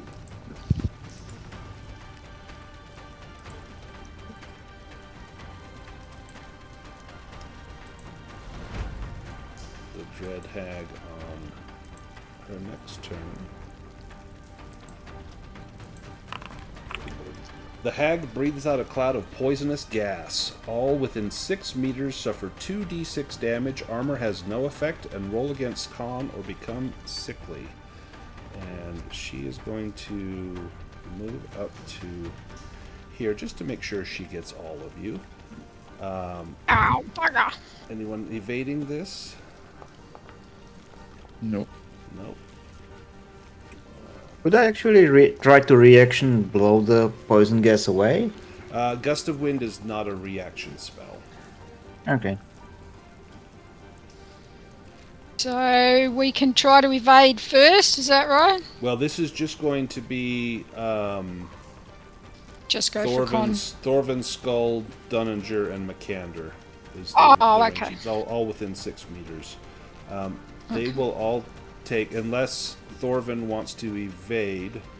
Otherwise, armor has no effect. Everyone will take 7 damage. And then those that failed, their con roll will become sickly.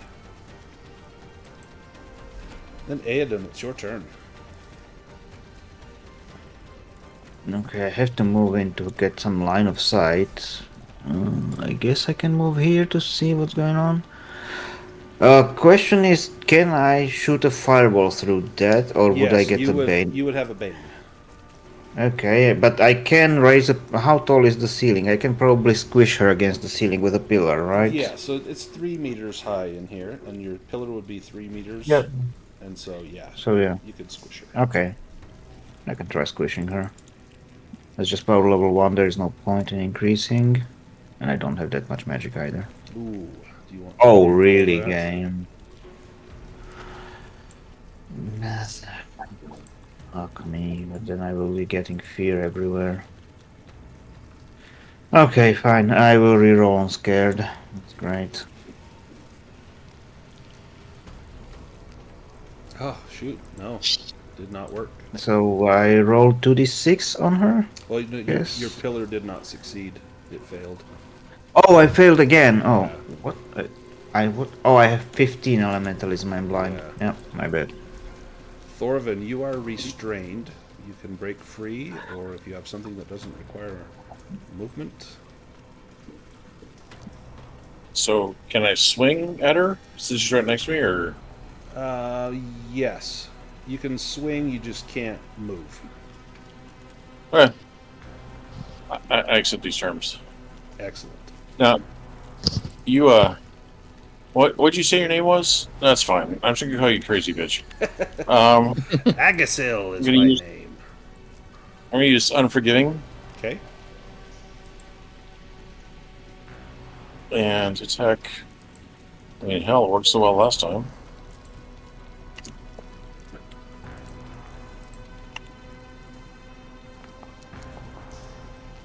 Oh my goodness. Look at that. Nice. So because your weapon is enchanted, that counts as a dragon. Yep. So everyone get 2 willpower back. Oh, good one. Nice.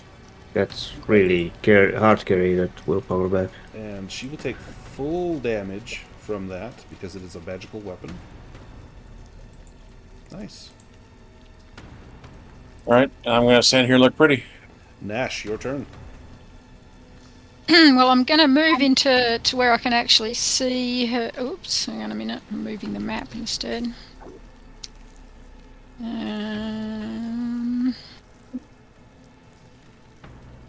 It's letting me move, which is surprising. Can I see her? Yeah, I see you I'll have come in line of another sight one. to her. I think I've only got 3 squares of movement. I'm not exactly agile. So I will cast Banish on her and just see if it works. Okay.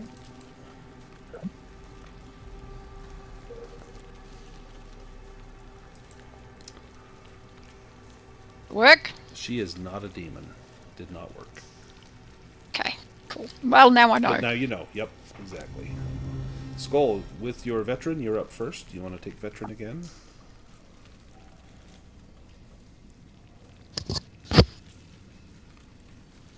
Ooh.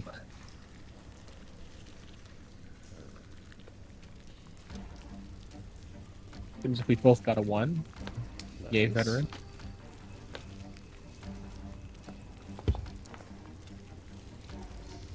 She'll take half of that. Oh, and I would use veteran again initially. Perfect. Claw attack. Okay, 1 is Thorvin, 2 is Dunninger, 3 is McCander. McCander. You can try to evade this or parry it. Or you can take the hit. So if you evade, you roll the evade skill. If you parry, you will roll your weapon skill.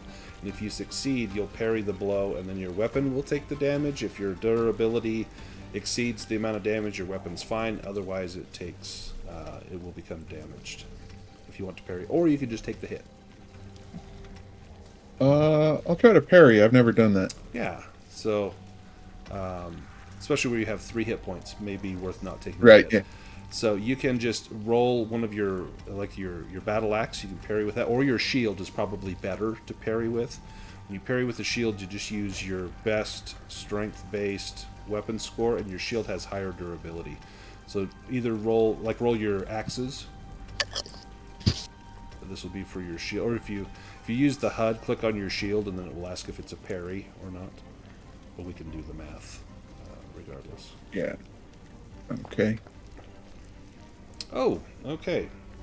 That is a success. Your shield has a durability of 15, so I roll the slashing damage.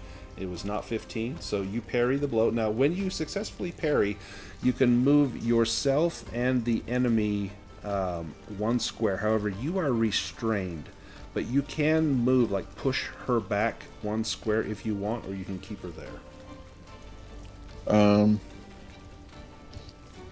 don't know that it makes much difference. This is a small spot. Right. I could just keep her there. Okay. You used your action to parry. Okay. Nash, your turn. Body slam, so I can dash before I do that. So can I get to her is the question. So I've only got 6 meters of movement, so that gives me 12. Yep. Yeah, you can reach. You could get to. Okay. 1, 2, 3, 4, 5, 6. Yep. In fact, I'll move you into the room. You could be Thank you. right there. Okay. So body slam. And then I do a brawling roll, right? Yep. Okay. Oh, and that. Yeah, that's with a bone. Yep, because you dashed. All right, so I've got exhausted, so I have to take that off. Oh no, hang on a minute. Should that work as a brawling? Yeah. Okay. Ooh, excellent. So she's knocked prone, and then 2d6 Excellent. damage. 2d6.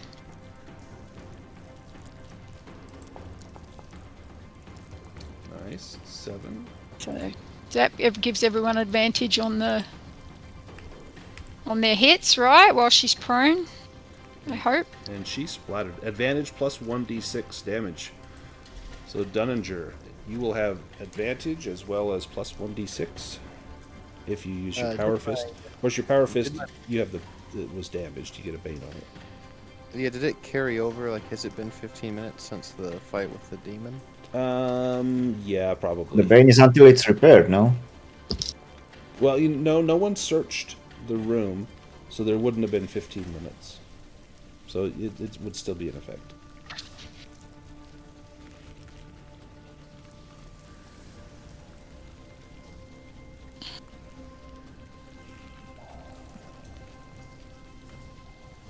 Well, I will use my other fist, and... Yeah, we didn't know you were a southpaw. We're about to find out.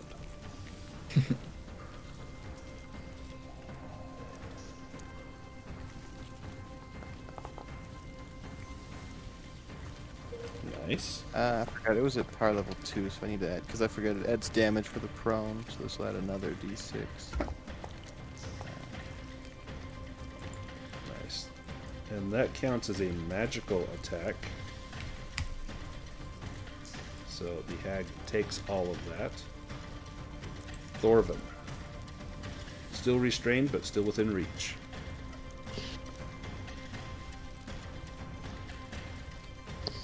Nice. And still unforgiving. Still unforgiving.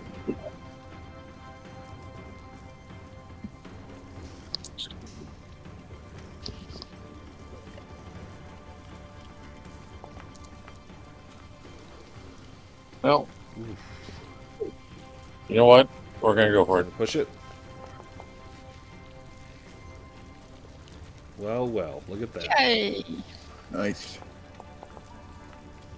That's Yeah. a lot So- of dice. Yeah. Everyone will get 2 willpower back. It's so valuable. And how do you take And out 2 the more. hag as you exhaust yourself?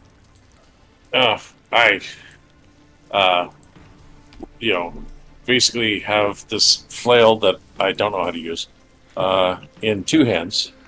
You are very good for not knowing how to use it. And she, while she's lying on the ground, I'm just gonna bonk her in the head with it. Nice.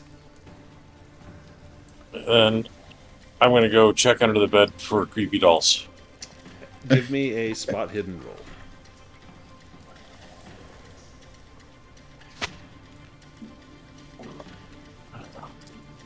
I did not find them. We Yeah. get to roll on it though. Yeah, if you guys want to spend a few minutes here searching. Yeah, any health potions? Dunninger, you find there are no potions in here, but Dunninger, you find a scroll.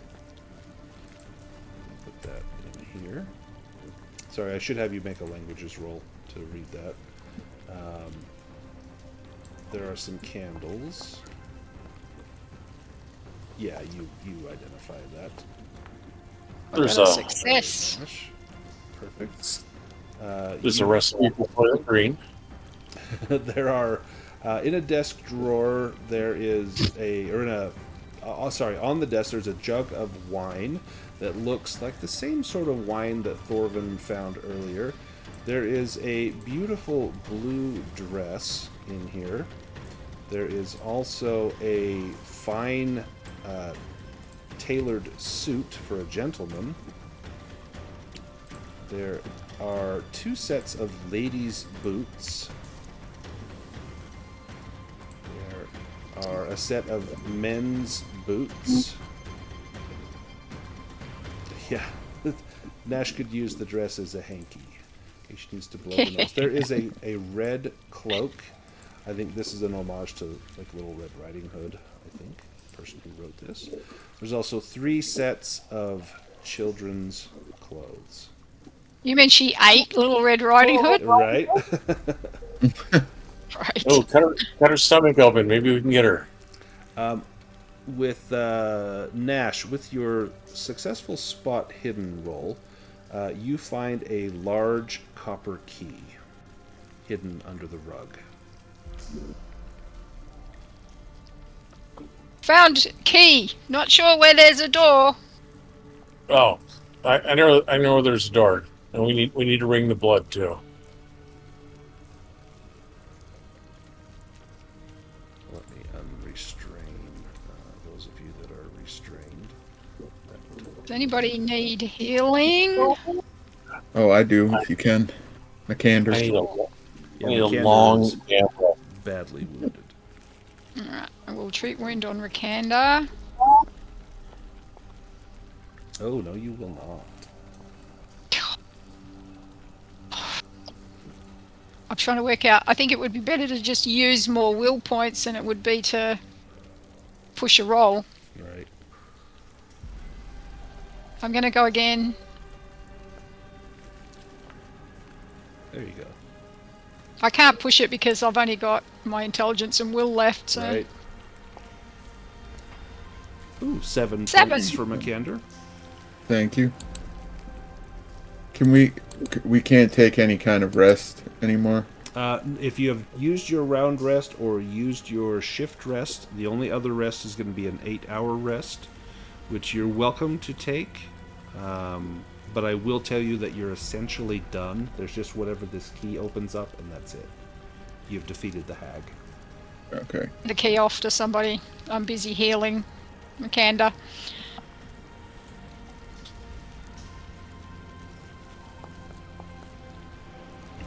Nice.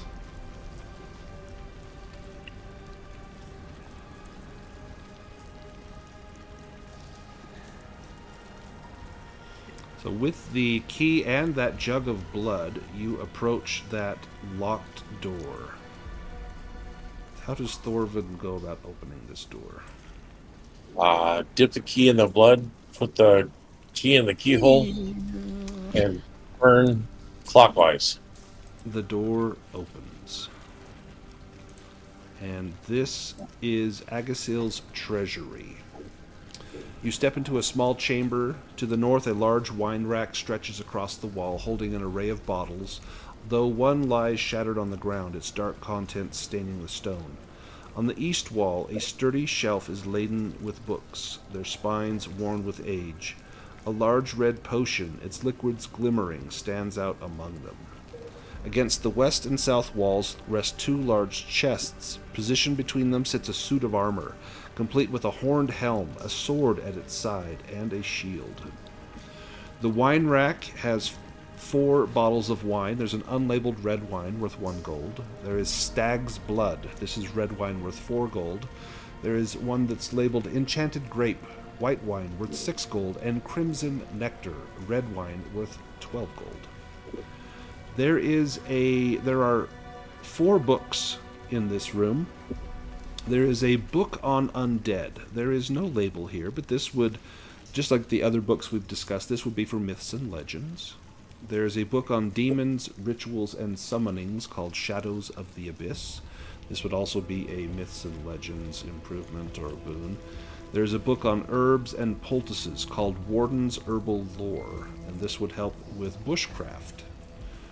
There is a red potion. This is a supreme healing potion. This recovers 4d6 points of damage. Let me put that in the chat. Let's see. Supreme healing potion. There is a grimoire. This grimoire has several magical spells, and these you don't need a languages roll. These are very clearly marked. There are 3 general magic spells: Sense Magic, which is a magic trick; Dispel, and Magic Seal. Anyone that knows magic can learn these general spells. Then there are 3 elementalism spells: Ignite, Shatter, and Fire Blast. That is Agasil's grimoire. There's a chest on the south that has a bag of 20 small gems, each worth 5 gold, so 100 gold worth of gems. There's a silver amulet. I was mentally prepared to poke the chest if it's a mimic. Just in case. I've got you all paranoid. There's a silver amulet with 25 gold. There is a silver ring with a blue sapphire in it. This is the Sorcerer's Signet. When you wear this, you get +1 willpower points, and once per shift when casting a spell, you can roll with a boon when rolling against your spell school. There's a chest to the north that has 109 gold coins. There's a suit of plate armor. This is beautifully crafted. It has a crest. It's ornate. It has a crest that depicts a majestic lion rearing on its hind legs upon the chest plate. This armor is worth an extra 50 gold because of its ornate features, and it grants a boon on charisma-based skills when the GM finds it reasonable. There's a master-crafted large shield. Master-crafted means it requires 3 less points of strength to use, has 3 points more of durability, and costs 10 times as much. There is a horned helmet. This is an open helm, but it has horns on it, so it just looks nice. There is also a longsword. This is an enchanted longsword. This is the Lion's Claw. This seems to match the armor that is on display here. The hilt is bound in black leather, and the pommel features an onyx gemstone. The crossguard is shaped like a pair of lion heads. This sword counts as magical, and a roll of a 1 or a 2 counts as a dragon when attacking or parrying with it. So, all told, the gold, there's 109, 209, 234. If we sell the wine, 234, 244, 245, 257 gold if we sell that. There's 253. I've already drank the bottle. Nice. So I'm gonna. I think we had 169 earlier. Yeah. So 2, 3. Why don't we make it easy? There's 6 of us. Why don't we say there is 420 gold? So that's what, 70 gold each? Sounds good. And that's if we divide the loot. There is a grimoire of spells. There is this sorcerer's ring. There is Nash wants the book on healing. We've got this large shield, this ornate plate armor, the horned helm, and the lion's claw, which is a magical sword. I'll let you guys divvy that up, but that is the That is the loot that you find. We can do a brief epilogue. You end up taking your loot out of the hag's hut. You take Reyna with you. Take her out of the swamp. Reunite her with her family. They are overjoyed to see you. They offer you dinner in their home, and it is very humble indeed. It's a very watery stew with a few carrots. It's all that they had, and probably represents several days' worth of their own food, but they give it to you willingly, grateful to have Reyna back. Oh, I contribute pickled eggs and marmalade. Oh, Let's excellent. say the Hag's Hut's got days and days for food. We brought potluck here. Oh, we know that's You just cut the foot off so they can't tell. They think it's a goat. Oh, God. That is the adventure. Let's do improvement rolls. So how this works, this is the whole level up process. There is in the rules, there's a questionnaire, and you'll answer the questions. I do kind of a modified house rule. I'll let you decide how you want to do this. With the house rule, I use the solo rules from the box set, which just says you add 5 skills. You can improve 5 additional skills that you don't already have marked from your existing dragons and demon improvements. But if you answer the questions, it's going to be either 4 or 5. So the questions are: did you participate in the game session? Yes. Did you explore a new location? Yes. Did you defeat one or more dangerous adversaries? Yes. Did you overcome an obstacle without using force?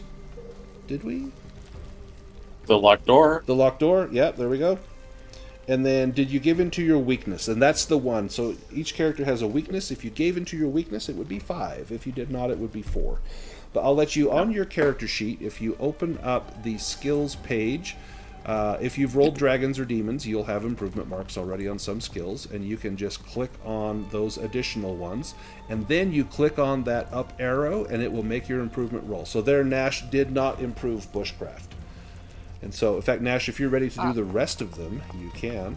If you want to, if you're a wizard and you want to learn a magical spell, rather than making your elementalism roll, you would try to learn that spell.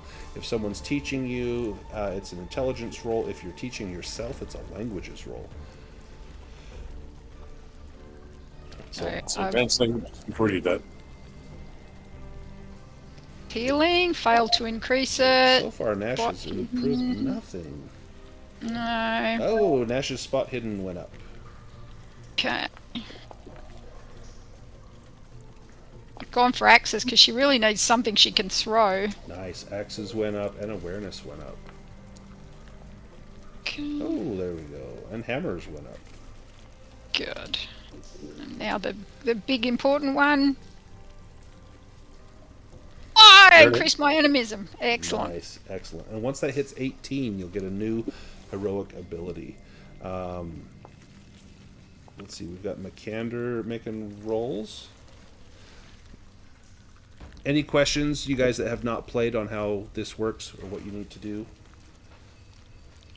It looks like both McCander and Aiden have been able to do it. Yeah, I just failed in I rolling. think I got it. Got 2 things increased. Nice. We can go to Skull Brave Fang next, if Skull's ready.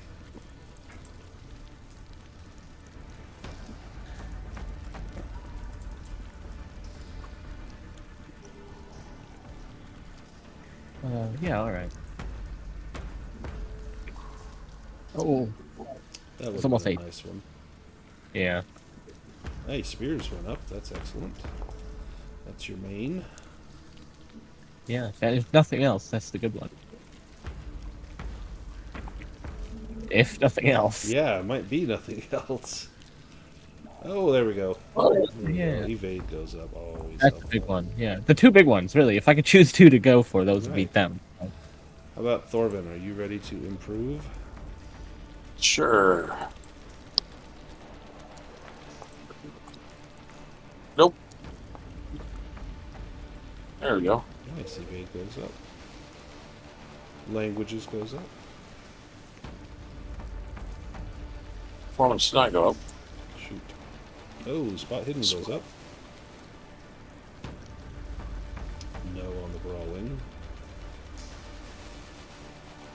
hammers. I'm getting better. Getting better with that flail. Which is good. And spears goes up. Yep. Nice. What about Dunninger? Are you going to learn a spell, or are you going to try to improve your mentalism?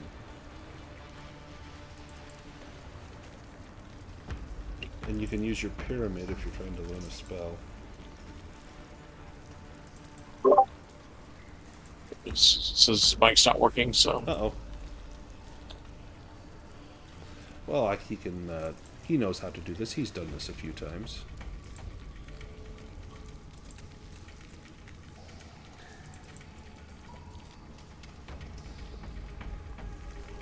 Yeah, then everyone can do the full rest, recover everything.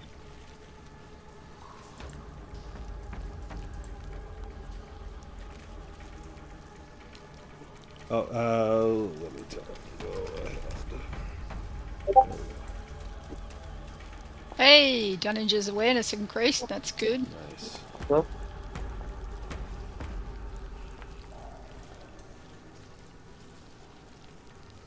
And you evade.